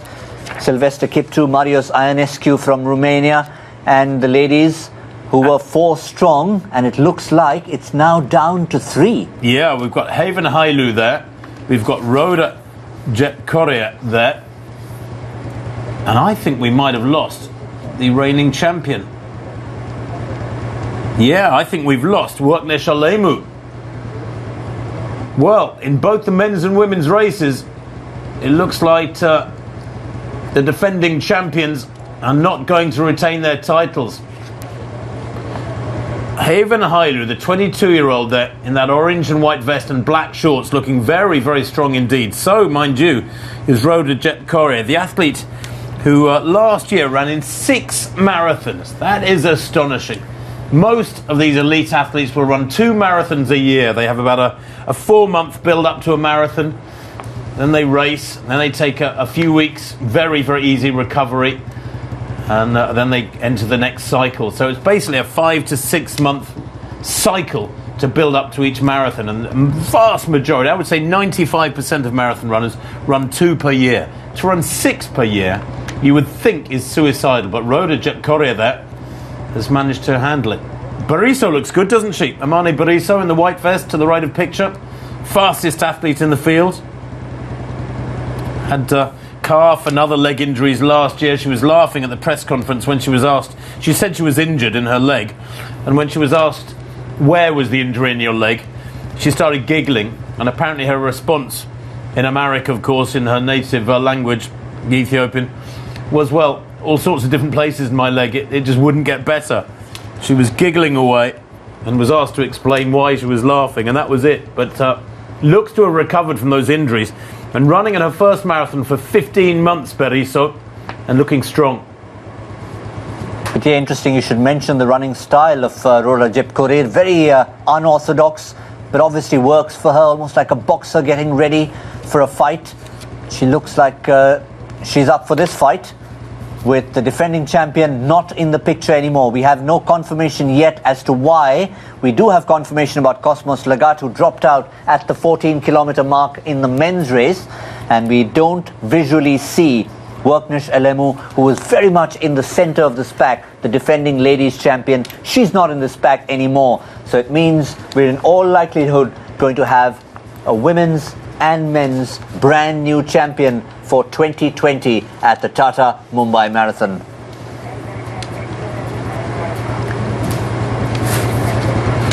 And here are the men. Yes. And still a solid pack there. Kumar is still there towards the left of picture.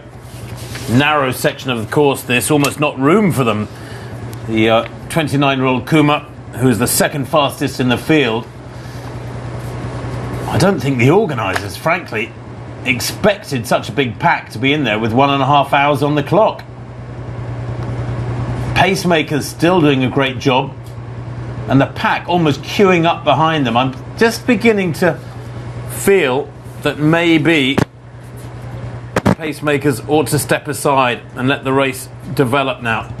Interesting you should mention that, not expecting to see so many runners. They have actually made a bit of an alteration this year, because the runners, some of them had complained that at this stage of the race they come in contact with far too many amateur runners who slow them down. So what they've done is, as you can see, they've split the carriageway into two, and all the amateur runners are running to the left of the picture, and the elites have their own little track, their own exclusive track to run on, which is an excellent innovation, as especially at this stage when they come in contact with that huge pack of amateur runners. Yeah, this is much better. You're dead right. In years gone by, we've seen these elite athletes weaving in and out of the amateur runners, some of them almost jogging, and it did get a little bit awkward, but this is fabulous.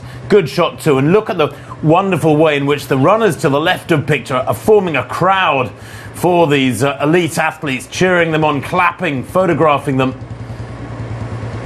and they end up running through a tunnel of people almost. And this is really nice for the athletes. It brings out the adrenaline flowing even more strongly. But still, Langat and Abel Chabet and Fred Kiptu, the three pacemakers, are there, keeping things under control. Over 1.5 hours on the clock now. And what is wonderful too, Gautam, is that we are seeing a fabulous race unfold here. We're not, I've talked perhaps too much about splits and times against the clock, but it's the race, it's the competition, man against man, that is critical. Back to the ladies, as we saw the men just negotiating that little roundabout, little bit of confusion as to which carriageway they were supposed to be on, because that's the little roundabout where they get back onto Worli Seaface, past the ceiling to their right, and head back towards Haji Ali. This is where the women are. The group of 5 was down to 4, now 4 is down to 3. We know Worknish Elemu was very much there up to the ceiling and the end of the ceiling, so somewhere between the 21 and the 25-kilometer mark, she appears to have dropped out. We have no confirmation as to why. We only know that she has. Rhoda Jepkorir leads the pack of 3 ladies at the moment.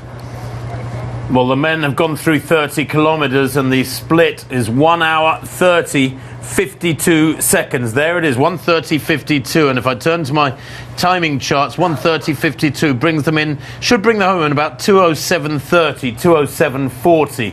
So still on schedule for a course record comfortably by about 45 seconds, maybe more at the moment. But I mentioned earlier that in a marathon, when we talk about marathons in miles, the full distance is 26 miles, and many people say, they nod their heads sagely and say the halfway point is 26 miles. Well, for an equivalent of that in kilometres, you can say the halfway point is 30k. So now the real racing starts. They've got about 10k to go, Not much more than 10k to go, about 12k. And this is where they really do need to start thinking about racing. This is where they have to switch their heads on. Because up till this point, if you've been tucked in behind the pacemakers, you haven't really had to do much thinking, have you? You just sit in there behind them, maintain that work rate, keep as relaxed as possible, but very soon the racing begins. And Abshiro was up at the front end for a long time. I haven't seen him for a little while. I don't know if he's still there. But I can see there seems to be some action in between. They're all looking at their watches, turning around a little bit. The two pacemakers, especially Fred Kiptoo, turned around to his right, looked over his shoulder, almost as if to signal, look, are you guys ready to break away? Because if you are, we will make way. But so far, no one's made an indication to make a forward movement yet. Well, that's a good point you make, because I suppose actually while the pacemakers are there, and I said that it almost looks like the racers are queuing behind them, there's nothing to stop somebody coming past the pacemakers and putting in a surge and attacking and breaking away if they want to. Rono to the extreme left of picture has been there or thereabouts. Bera is also there. And now, is this an attack from Rono? He moves up alongside Langat, and for the first time we have one of the actual racers in the front instead of a pacemaker, and Langat accelerates to move alongside him there. I don't know if Rono said something to him. Yeah, he glanced at him there. Maybe Rono to the left of pick. Quick word with his compatriot Langat. They both, of course, can be chatting away in Swahili, their native language. Kuma is there, 31k in 1:34.28, let's say. So I think that 31st kilometre has been a little bit slower. That's maybe why Rono has hit the front. Hurisa, Derara Hurisa. Now he is making a debut here as well, the Ethiopian. He's only 22 years old. He's actually quite a useful track runner. I've got the words dark horse and a question mark written beside his name. Derara Hurisa. He ran 2 half marathons last year, both of them pretty slow, in Paris and in Kiev in the Ukraine, but he was second in each of those, so he ran good competitive races. But this is his first ever little sojourn into a full marathon. And the pack, well, it certainly has whittled down. 2, 4, 6, 8, 10, 12. There's about 12 of them in this pack, including the 3 pacemakers. Remember, it was 20 strong about 15 minutes ago. It certainly has changed. Remember, this is a stretch that they've already been going towards the north. Now they're heading down the same stretch of the Worli Sea Face with the familiar green benches and the palm trees, this time heading in the opposite direction, heading back towards South Mumbai. There's an athlete that I've been looking for to the extreme right of picture, Ayele Abshiro. Now, here's the fastest man in the field. On paper, if you look at their personal bests, he's the quickest by some 3.5, nearly 4 minutes. But his personal best was set as he hits the front there. It was back in 2012 when he won the Dubai Marathon. And it's the only win of his career. Very strange. He ran faster than he's ever been able to copy in his first marathon. And it's his only win as well. In case you're wondering why they went over a stretch of red carpet, that in fact is Worli Dairy, where the half marathon kicked off and was flagged off at 5:15 in the morning and was quickly cleared up to be part of the track for the full marathon, the second leg of it, which the elite men are coming through. Ayele Abshiro there to the right of picture just looked at his watch. I asked him at the press conference why he'd never raced in India before and why he picked this race. He said, well, he'd heard it was a good race. He said, I knew it was well organised. There was big prize money. So it had all the ingredients that I would want. But I said to him, well, what about the Olympic Games? If you run really well here, have you still got to prove yourself? He said, yes, probably. We'll have to run a spring marathon in April, like London or Boston. And he said his dream would be to make the Ethiopian Olympic team and run in Tokyo, or indeed a few hundred kilometres up the road from Tokyo, because they recently moved the marathon venue from Tokyo where they think it might be a bit too hot. But Ayele desperately keen to impress the Ethiopian selectors today.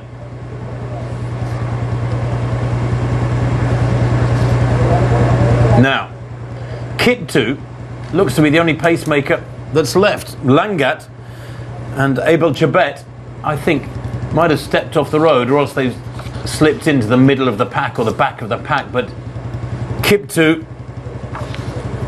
Fred Kiptoo at the front and pushing along, and they're tucked in behind him, almost like they're following a Pied Piper. And I must admit, my instinct is to scream at him, look, step off the road now and let them get on with their racing now. So back to these ladies then, Gotham, and still another Kiptoo, and this is Sylvester Kiptoo and Marius Ionescu doing a good pacemaking job, and Haven Hailu making a debut, just beginning to struggle and dropping away from this other pair. Rhoda Jepkoria in that red vest, tucked in behind Marius Ionescu, as she has been for virtually the entire race. And the other athlete there is Amane Beriso, the quickest in the field. Workner Shalemu disappeared pretty quickly, actually, about 15 or 20 minutes ago. I don't know if she dropped out. We haven't had any news on that. But we are down to 3 in the women's race, and maybe down to 2. Well, back here we're seeing the other Kiptoos still very much there, but I think finally which of the runners is going to make the running? Is it Ayele Abshero? Certainly is now alongside Fred Kiptoo. Well, actually, I think that's Kiprop. That's Jackson Kiprop, who was a winner here in 2013. So I think all 3 pacemakers have now gone. 1 hour, 39 minutes on the clock. And it's Jackson Kiprop, the 33-year-old Ugandan, one of the oldest in the race amongst the elite field, and perhaps the tallest in this pack, who is pushing it along. Ayele Abshero to the right there on the front end of this one, but moving at 21.1 kilometers an hour. So they have accelerated here, and of course not that far now from the second hill. Well, you got your wish. I mean, I was just assuming, because they look very similar to Jackson Kiprop and the last of the pacemakers, Fred Kiptoo. But you were saying moments ago that if you could get in his ear, you would say, now off you go, you've done your bit, now get off. And there it is. It is confirmation that is, in fact, the Jackson Kiprop from Uganda. So the pacemakers have gone. It's now all the competitors who are running there, and it looks like the fastest man, 2:04.23 as a personal best, Ayele Abshero from Ethiopia, is an early leader that we have. Interesting to see now how they negotiate that uphill climb onto Pedder Road. There's still a while to go for that. She's got to come past the 33-kilometer mark at this stage.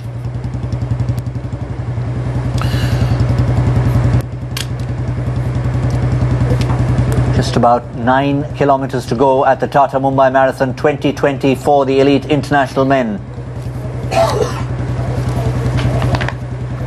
Well, conditions have remained very good. I suspect the temperature has climbed a couple of degrees out there on the roads as these men are handed just ordinary water. That's not one of the special drink stations that they have. Of course, these athletes all hand in their own personal drinks the night before the race, and those special drinks are placed every 5 kilometers along the course. So they hand in 8 bottles and get their own special drinks every 5 kilometers. 33 kilometers gone, so we're inside the last 10k. Remember, the full marathon distance is 42.2 kilometers, and it was at 30k last year that Cosmas Lagat attacks. Well, nobody has pushed on that early on this occasion.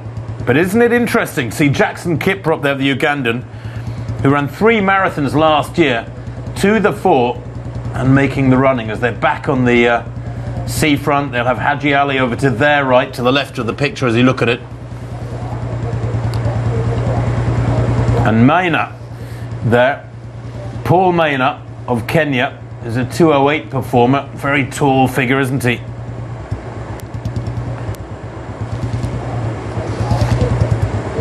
And that is a change of number. I had Teshome down as number 9.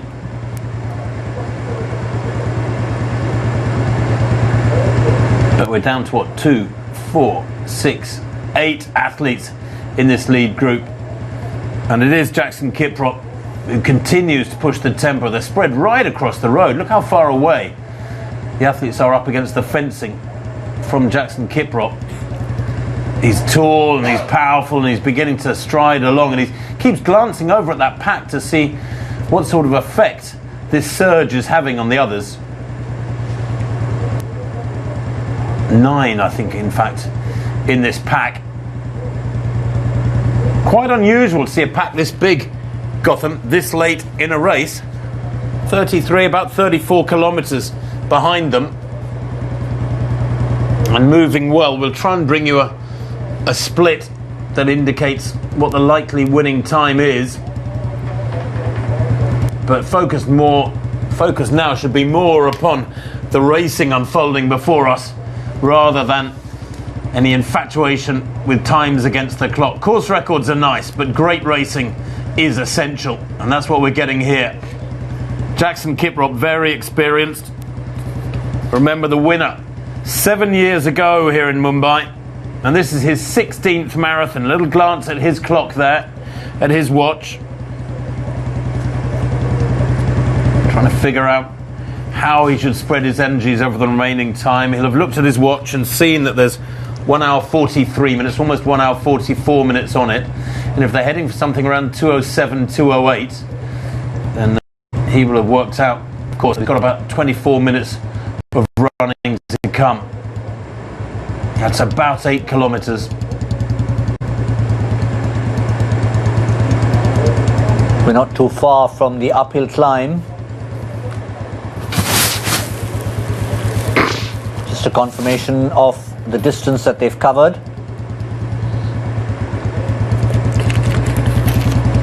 Well, this is where racing experience really can make a difference, because if you're feeling strong, then you probably should hold back now. Don't kick too early. Wait for a significant point on the course. Let's go back to these ladies, Berizzo and Rhoda. It's down to these two behind the pacemaker Kiptu. Have we actually lost the other male pacemaker, Marius Ionescu? It looks like we might have done. He's done a wonderful job, as indeed has Sylvester Kiptu. What we have done is also lost an athlete in Havin Hailu. Yes. Because we're down to 2 female athletes, Amane Berizzo and Rhoda Jepkorir, running alongside Sylvester Kiptu. So it means 1 pacemaker and 1 athlete down at this stage. She was just beginning to drop back, wasn't she, when we saw them last a few minutes ago? But it does look now like she really has had to let go. And Berizzo, the quickest in the field, moves ahead of Rhoda Jepkorir for the first time. I think it's about the first time in the entire race that Rhoda Jepkorir has not been the leading lady. So Tim, at this stage, it looks like while the defending champions are out, the respective quickest on paper on both fields look like the favourites to win at this stage.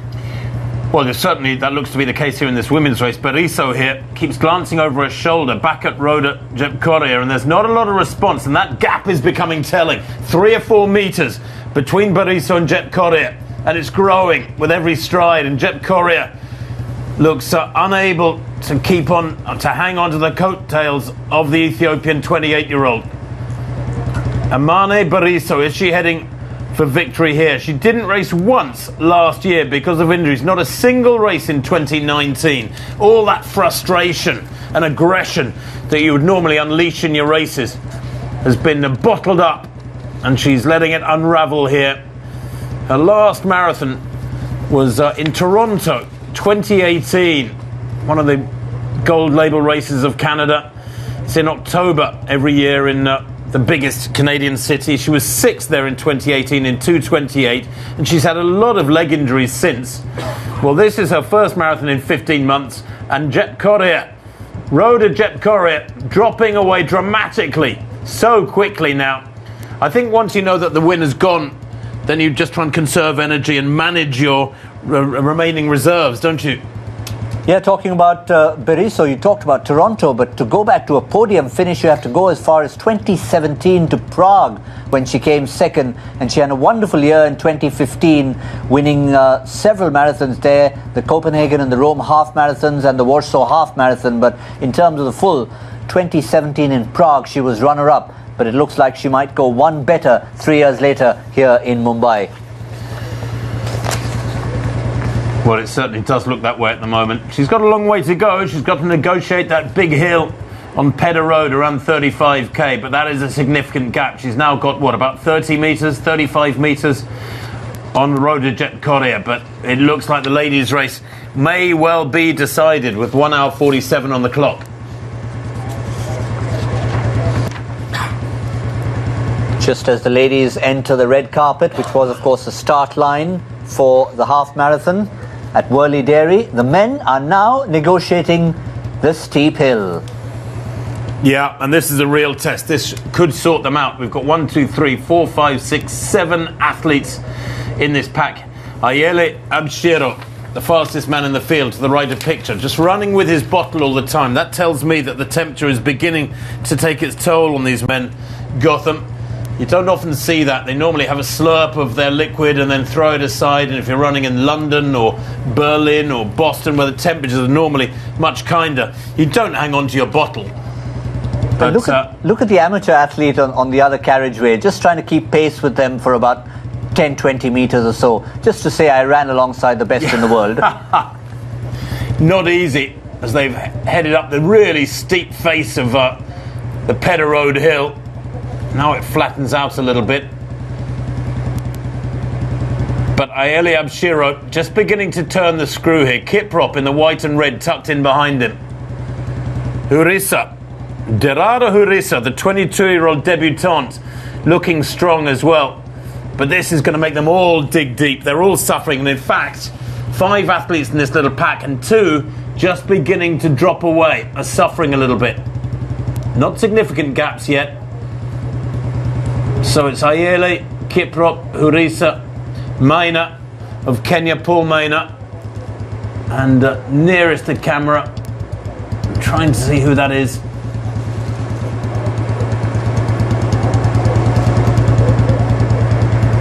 Birhanu, it's Birhanu.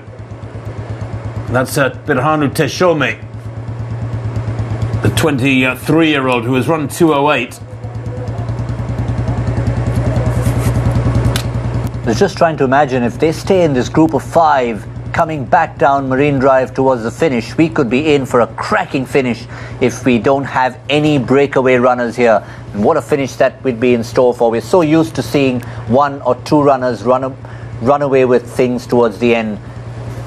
Could we have a sprint finish here at the Tata Mumbai Marathon 2020 as they come down the second time this roller coaster stretch off Pedder Road over Kemp's Corner before the right turn back onto Marine Drive?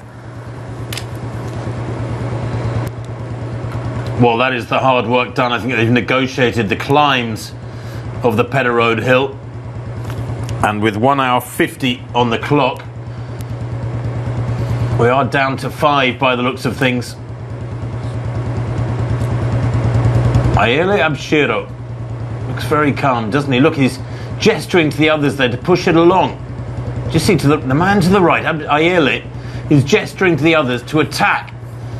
I don't know why, because they can run the race the way they choose. He's talking to them, and maybe it's slowing a little bit, and he's saying, yeah, he's absolutely chatting away then, or maybe he's chatting to Birhanu Teshome there to the left of picture and saying, come on, you push it along a little bit, you do your fair share at the front. Let's share the burden of keeping the pace healthy. And as I say that, so Birhanu puts in a significant surge, and this is the most aggressive attack of the entire race. Look at that focus, head down, driving onwards, and this is really testing them. And I think it's finding out Paul Maina, the tall figure at the back, looks as though he's struggling to go with this.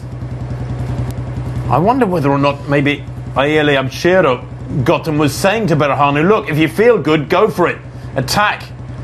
Was that a gesture of generosity, or just trying to get his compatriot to assist him in his tactics? Perhaps a pacemaker within the pacemaker scenario. We don't have the official pacemakers anymore. They've gone. Maybe he just wanted the pace picked up, and they have an understanding between them, the 2 Ethiopians. But interesting, that little chatter, and be interesting to chat at the end of the race and find out exactly what he said. And some of them are pretty candid enough to admit what they were talking about as they came down the hill. This is Babul Nath again. The little stretch between Pedder Road and Marine Drive, where they'll take their left turn towards home at the Tata Mumbai Marathon 2020, and it's still a 5-strong pack heading home. Yeah, the drinks being passed amongst this group. The gloves haven't really come off just yet. 1 hour 52 on the clock. And the timing splits now relatively irrelevant. 37 kilometres in 1:52.50.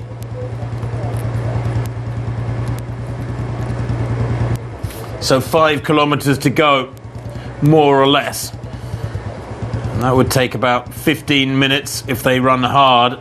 So we would be looking at something like a 2:07 finish, 2:07 and a half. There's that left-hand turn back onto Marine Drive. And aren't they motoring? And Kiprop attacks again there coming off that bend, or did he just lean into it better than the others?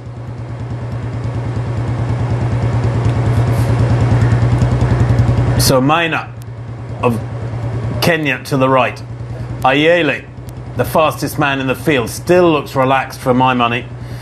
And Ayele Abshiro is a very good track runner. He's had a great track career back in 2009, 2010. He ran very fast for distances like 3,000 metres and 5,000. He's run a good 10,000. He's run 45 and a half minutes for 10 miles.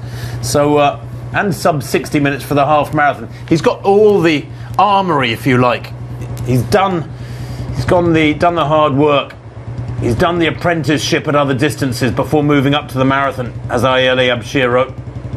He's right in the centre there with Ayele on the front of his vest. Kuma is regaining contact. He's worked hard. Abira Kuma at the back there did lose contact. He was 7th here last year. He's in 6th place at the moment, but he might not be a spent force. I thought he was gone, but perhaps it was a planned tactic to take it easy on the big Pedder Road hill and then regain contact at this stage. But they can almost smell the finish now, these men, with 1 hour 54 minutes on the clock. Still Jackson Kiprop, the winner 7 years ago here in Mumbai, calling the shots at the moment. Ayele took the lead very briefly on the upslope of Pedder Road, but has most of the time, Gotham, sat just behind the leader and fed off the tempo being laid down by the pacemakers for 30k and then other athletes. It looked like the two Ethiopians were trying to gang up on the rest, but it's now the Ugandan in Jackson Kiprop who's very calmly leading this pack down Marine Drive. Skyscrapers of Malabar Hill in the distance being left behind, but now a flat stretch to the finish. Still 5 in this pack. Jackson Kiprop, Abere Kuma, Ayele Abshiro, Paul Maina and Biranu Teshome from Ethiopia. These are the 5 bringing it home at the Tata Mumbai Marathon 2020. Well, down to 6 now that Kuma has rejoined them. Goodness me, I really thought he'd gone. He has rallied spectacularly well.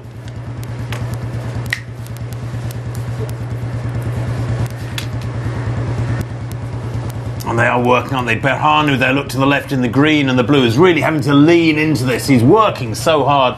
This is where they cross from one carriageway to the other. So they're on the land side carriageway now as they plough along Marine Drive. You've had, is it Chowpatty Beach over to their right, yep, to the left of picture as we look at it? Correct, Girgaon Chowpatty. But 6 men with what? About 10 minutes of running to go, 11 minutes of running to go. And if you're feeling okay at this stage, I mean, they're all feeling tired, but if you're not feeling too bad, you have to make that decision, get it right. When do you actually make that attack?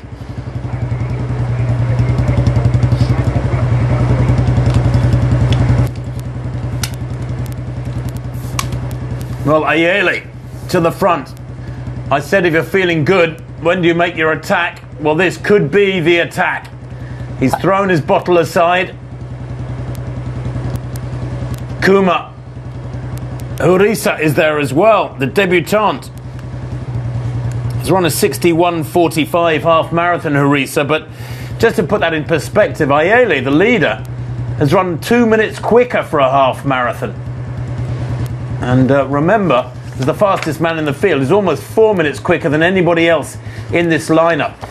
Now Ayele went to the front, pushed there for about 30 seconds, and I think has just eased back a little bit. Maybe has decided to keep wise and hold it back. 2:07.45 was the time predicted at 30k, at 38.2, 2:07.54, the event record 2:08.35, so they're still heading for a course record by about 40 seconds. And the slightly cooler temperatures that have been predicted for today over the last week or so, well, I guess they have been kind to the athletes for the first two-thirds or so.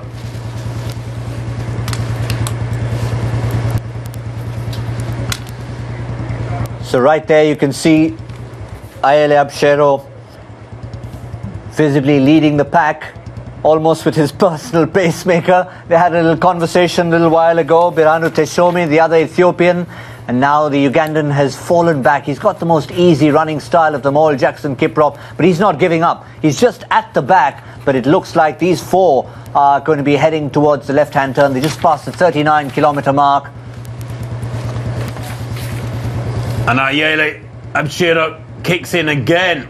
And the man that responds doggedly is Darara Hurisa, his compatriot from Ethiopia. And on the near side, on the left there, is Birhanu Teshomi. He too responds, although he's an untidy looking runner, isn't he? He's flailing. He looks like he's working much harder, whereas Ayele Abshero there to the right of picture, again gesturing to his two compatriots, looks very smooth indeed. He looks in control. Jackson Kiprop, the tall Kenyan in the white vest, back in fourth place, now concealed by this trio who are getting closer and closer together. You could throw I don't know about a blanket over them, you could throw a handkerchief over them almost. I can tell you there's no wall over there, but I'd love to be a fly on the vest to find out what they're talking about. They've been having a conversation forever, and it's being led by Ayele Abshero. He's talking to both his compatriots, and now it's looking like an Ethiopian trio who are going to be going to the finish line because Jackson Kiprop has fallen about 15 or 20 meters behind. And behind him, Kuma too. I think the surge that brought him up to the back of this pack was rather deceptive. He was obviously working very hard, and it's now down to 3. 1, 2, 3, all Ethiopians.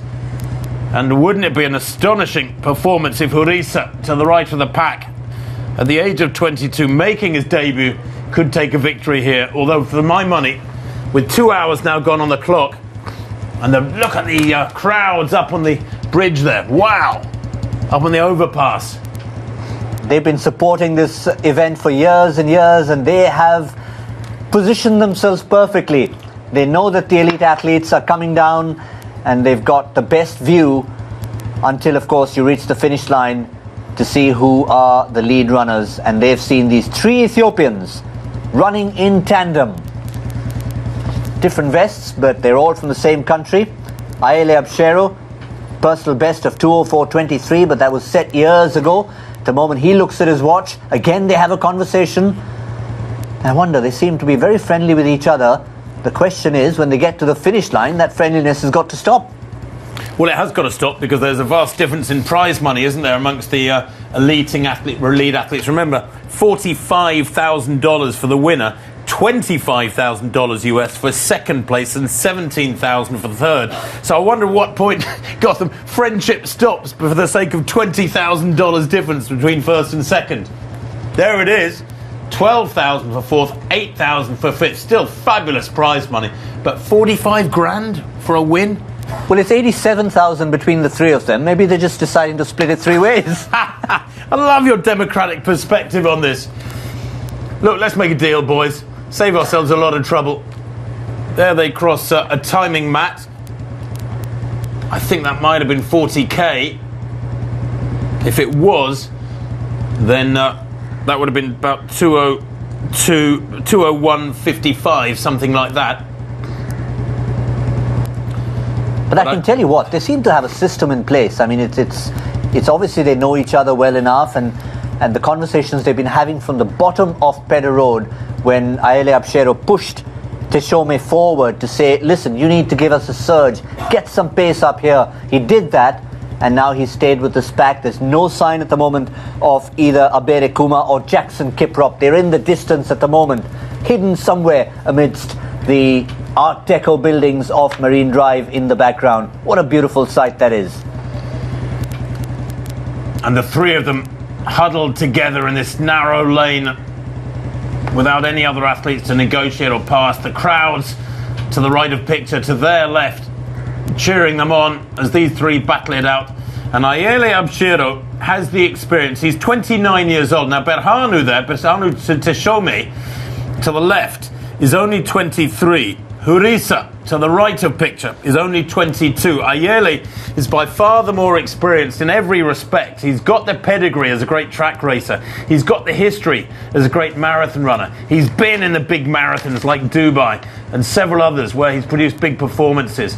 He knows he's many minutes quicker than the others on paper. Indeed, Hurisa has never run a marathon before. So all the cards are up the sleeve of Ayele Abshiro, but the other two will not give him the victory on a silk cushion, that's for sure. They're making him really work for this, the men in green and blue. But let's remind you that his personal best in Dubai, that Tim mentioned, was as far back as 2012. But he has had recent success, runner-up in Hamburg 2019 with a 2:08.26, which is very close to the event record here in Mumbai. Well, they've got about 3 or 4 minutes to go in this men's race, but let's just update quickly with the women's race. Here is Bariso. Looked like she is heading for victory about 10 minutes ago when we last saw her, and sure enough, that seems to be the case. Still on Pedder Road, I think, in Gotham, but Bariso in glorious isolation behind the pacemaker Sylvester Kiptu. What a great job he has done. He should probably step aside now because she effectively is getting assistance here from a pacemaker while the athletes behind her further back are not getting assistance from a pacemaker. And to make sure it's an even playing field, I always in these situations would like to see pacemakers step aside. But the other side of the coin, Tim, is that Kiptu is the pacemaker for the entire pack. But if the pack is dropped out, he's still doing his job for whoever wants to be with him. So I'm just seeing it from his perspective. No, that's right. That's a very fair perspective. And this is the Tata Altroz that leads the men in. The revolving restaurant just in the background as we've come off Marine Drive. That's the old Ambassador Hotel. As they come down this narrow stretch heading towards the finish line, the three Ethiopians. Birhanu Teshome, Ayele Abshiro and Derara Hurisa are almost running in tandem. 1 kilometer to go. That is what the board says and confirms at the Tata Mumbai Marathon 2020. And it's Hurisa who takes the lead from the fastest man on the course, Ayele Abshiro. It's Derara Hurisa now who's got a few meters in front of his two compatriots. Can you believe he's had the cheek to kick hard away from the pre-race favourite Ayele Abshiro, who we knew was in great shape? What a debut this is from the 22-year-old Hurisa. Kicks away there with 1 kilometre to go, as you said quite rightly, Gotham. And Abshiro has been unable to respond as yet. That was a vicious acceleration. Now, Abshiro on paper is a much quicker track racer, but what Hurisa has got is youth on his side. He ran his personal best for 5,000 metres just a couple of years ago in 2018. He was a good junior cross-country runner, came 22nd in the World Junior Cross Country, so he has plenty of experience on all surfaces, and he's run some good half marathons last year. But this will be a spectacular debut for Harara Hurisa. And I'll tell you what, a run of this calibre, beating a field of this calibre, will certainly put him in the spotlight for Olympic selection. It may not gain him a confirmed spot on the Olympic team for Ethiopia for Tokyo. Remember, there's only 3 spots, but this is a mighty impressive surge. He has kicked very hard. With 500 metres to go, there is no response from Abshiro or indeed the other athlete that was with them, Birhanu Teshome, and I'm sure this young man is heading for victory.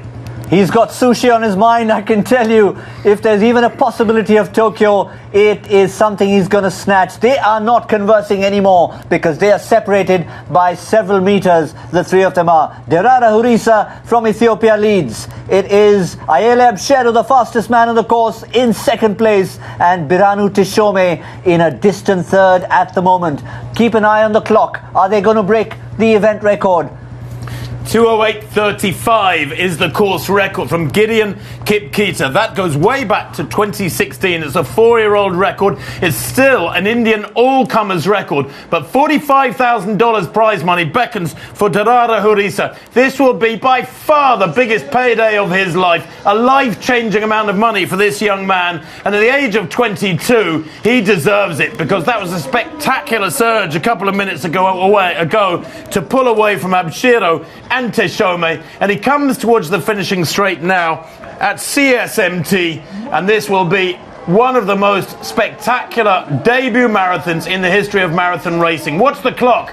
2 hours 8 on the clock, and he comes through the line to win the 17th edition of the Tata Mumbai Marathon there, unofficially in 2 hours 8 minutes and 7 seconds. It is indeed a new course record, a new race record, and he has destroyed a fabulously strong field here in 2020. Brilliant run from this young man.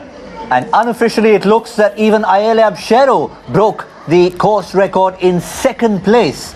But we will confirm that for you. It just shows how well they ran if the first two runners both come inside an event record. Abshero doesn't seem too upset about the fact that his compatriot Tata Mumbai won. They had plenty of conversations for a long time. Now they know that they've done it all together in tandem. Maybe it was all part of the plan. Numbers 8, 2 and 19 from Ethiopia are the podium finishers at the Tata Mumbai Marathon 2020. But it's not quite a threesome when it comes to the ladies. She's all on her own, is this lady, Amane Beriso from Ethiopia.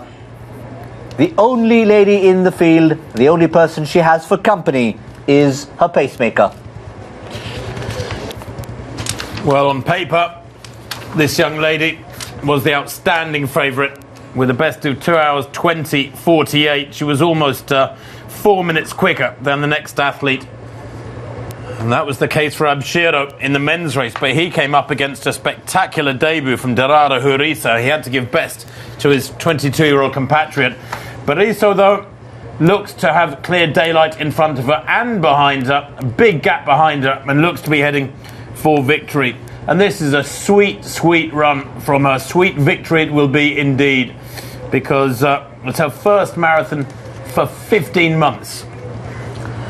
Yes, certainly is. It's been some spectacular racing there, and the very fact that we had a lonely track over there just shows how the women's field was all split up.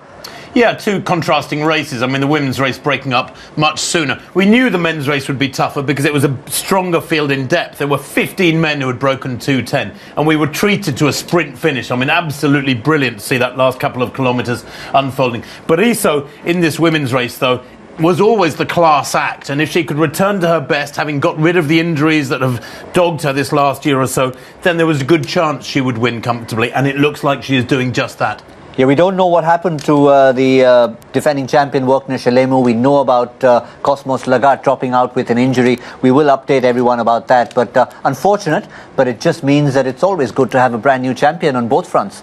It is good to have new champions. You know, there's nothing worse in any sport than predictability. And, you know, whether it's cricket, soccer, running, anything else, you don't want to know the result or be 99% sure of the result. And with fields of this calibre, and the organisers have done a wonderful job in pulling such strong elite fields together.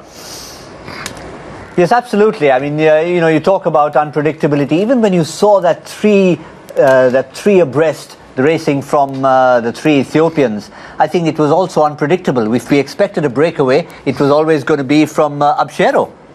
Well, that's right. And Abshiro looked so comfortable, and I think he looked confident too. I think he really believed in the last few kilometres that he was going to take the win. But, you know, you can't account for it. You can't legislate for somebody having a freakishly fabulous debut like Hurisa did. I mean, Hurisa, I've got notes here for all these athletes. I've hardly got anything on Tata Hurisa because he's not known internationally. He's not really produced a world-class time at any distance, whether it's on the track or on the roads.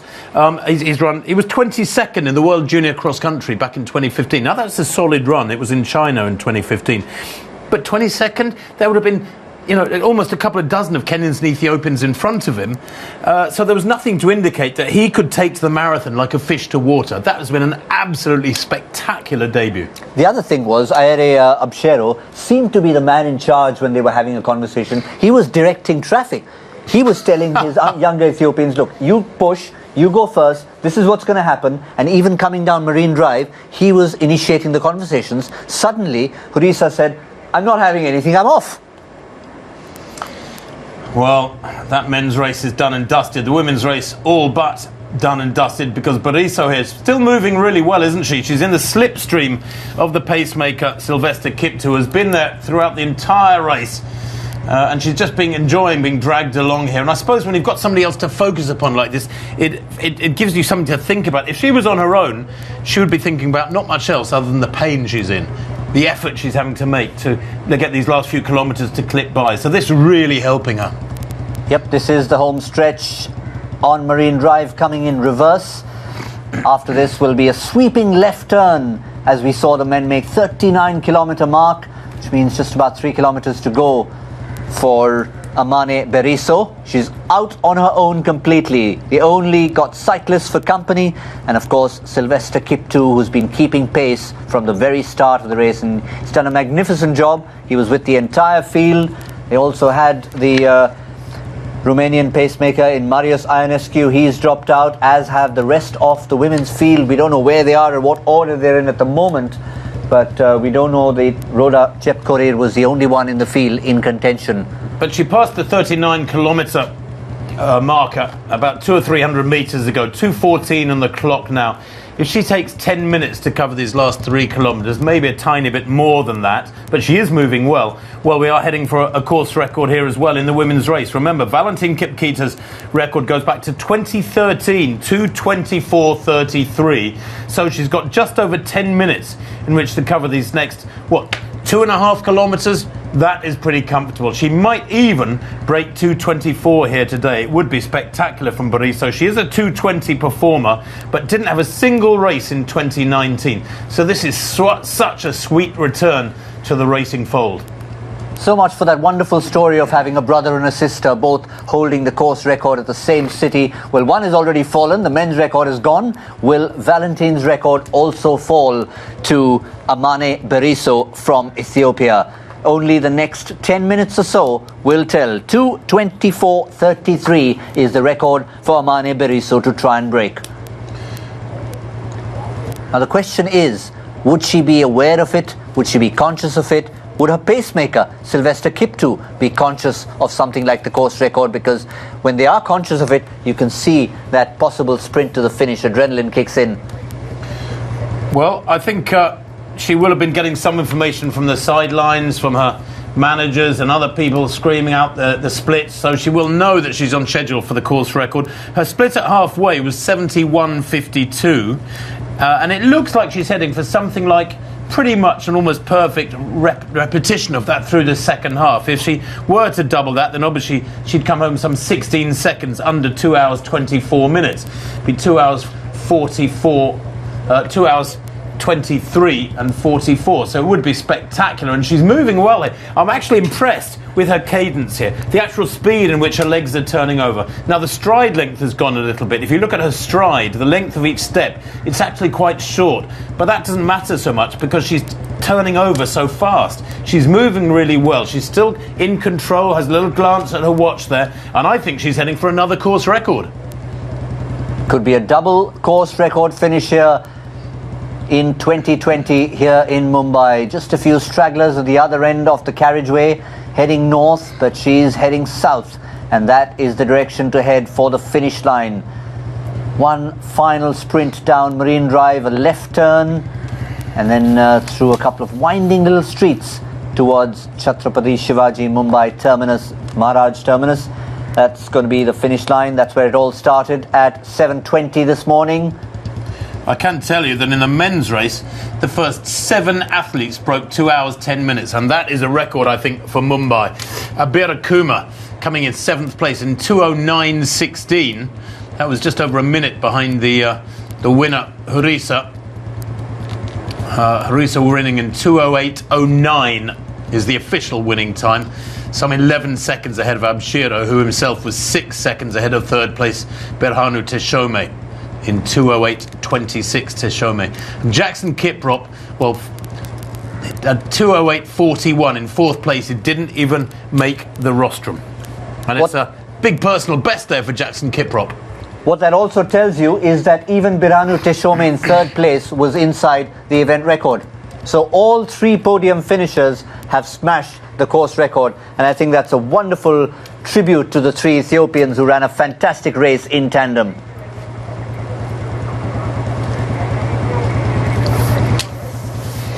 Focusing on Amane Beriso. We just want to see where the Indian men are, but for the moment let's just have a look at her. And the Indian men, there they are. Srinu Bugatha is still very much in the lead, and he's heading for home. The man from Vijayanagar in Visakhapatnam, Srinu Bugatha from the Army Sports Institute, is looking to finish strong here at the Tata Mumbai Marathon 2020. Well, he'll be a little bit disappointed with the time clocking. Obviously, it's going to be something around 2:18.45, something like that. But the win is the most important thing, of course. A fast time is a bonus. He's defeated his domestic field and crosses the line there unofficially in 2:18.46. Does Srinu Bugatha. He expected to win, but maybe a little bit disappointed about the timing, and I think the facial expression says it all. Maybe he was targeting a sub 2:15 finish, but nonetheless he'll be delighted to come through in first place among the Indian men, Srinu Bugatha. And that's back to the elite women, Amane Beriso on her own, coming for the home stretch. The only question that remains is Valentin Kipketer's 2:24.33. Is it under threat? It's going to be very close, that's for sure. I think it's definitely under threat. The world best, by the way, the fastest time in the world this year, I know it's only January the 19th, but the fastest time in the world this year was set in Xiamen in China back on the 5th of January. 2:26.12 by another Ethiopian, Medina Amino. Well, this will be the fastest time in the world this year, and I'll tell you what, time of 2:24, something like that, I think she's going to run. Maybe under 2:24. Might stay the fastest time in the world for quite a while, although with the Dubai Marathon next week, that is traditionally very quick. That might not be the case. Nonetheless, this will be the fastest time in the world in 2020. There's absolutely no doubt about who that timing is going to belong to, because there is absolutely no other runner in the distance. We had a group of 5 when they passed pretty much the halfway mark at the C-Link. 5 went down to 4, with Worknesh Alemu dropping out, the defending champion. And then off went Roda Jepkorir, Haven Hailu, both falling away. And it left only Amane Beriso from Ethiopia to chase the record set by Valentin Kipketer, 2:24.33. Well, there's several reasons for her to celebrate Amane Beriso, because do you know what? She started 6 marathons.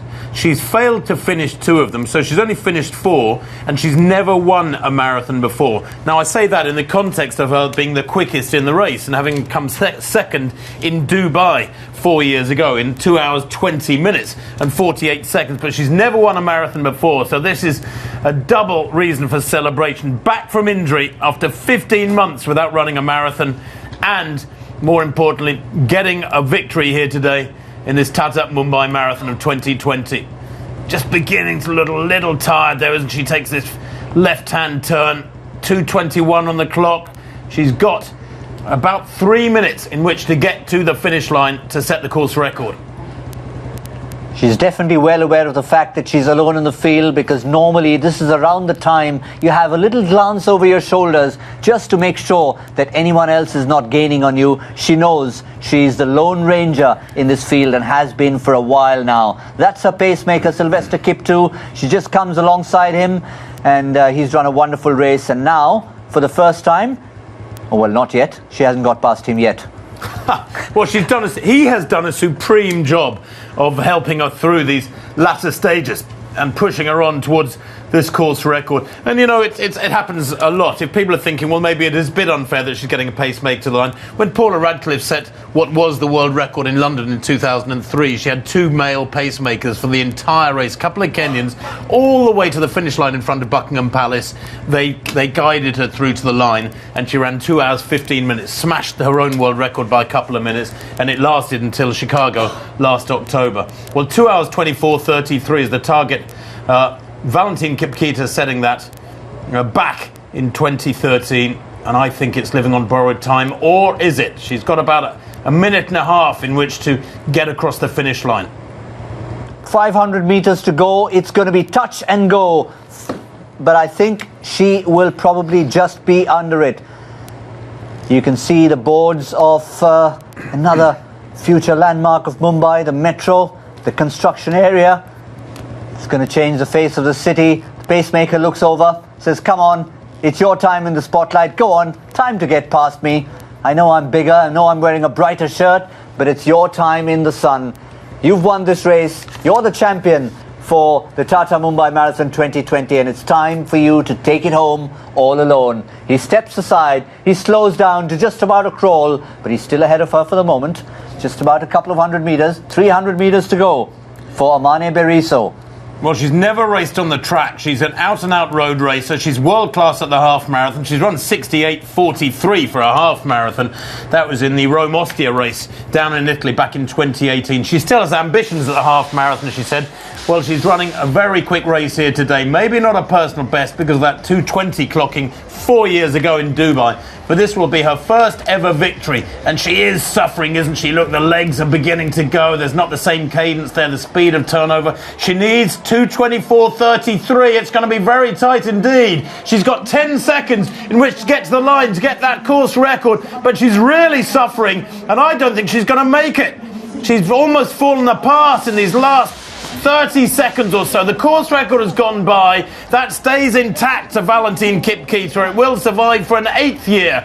But it matters not a jot because this has been a supreme victory. A wonderful run from Amane Beriso. The 28-year-old Ethiopian is back in spectacular style, and she records her first ever victory in the 2020 edition of the Tata Mumbai Marathon. 2:24:55 unofficially. As you said, she was struggling at the end. She didn't have the gas in the tank to push for that record. There were a few people alongside shouting for it.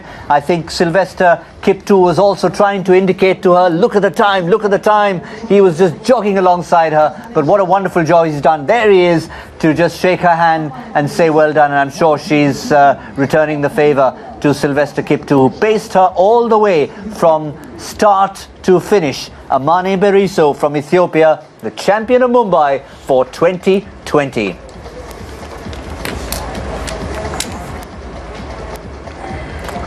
Well, that was a wonderful finish there. Well, we were wondering whether the course record would go. You gave me a thumbs up with about 500 meters to go. I gave you a thumbs up with about a minute to go. I thought she's definitely going to get it. And then the wheels came off, as we say. And she absolutely fell to bits in the last couple of 100 yards. I mean, there was no doubt in my mind she was going to get it with about a minute to go. And then with 30 seconds to go, I was thinking, what's going on? No, she's not going to get there. And she didn't. She missed it. I got her at 2:24:55, so she was about 20 seconds or so outside the course record. And those last 150 metres were agonising for her. They seemed to take forever. Back here at the Tata Mumbai Marathon 2020, a quick confirmation of what's happened today.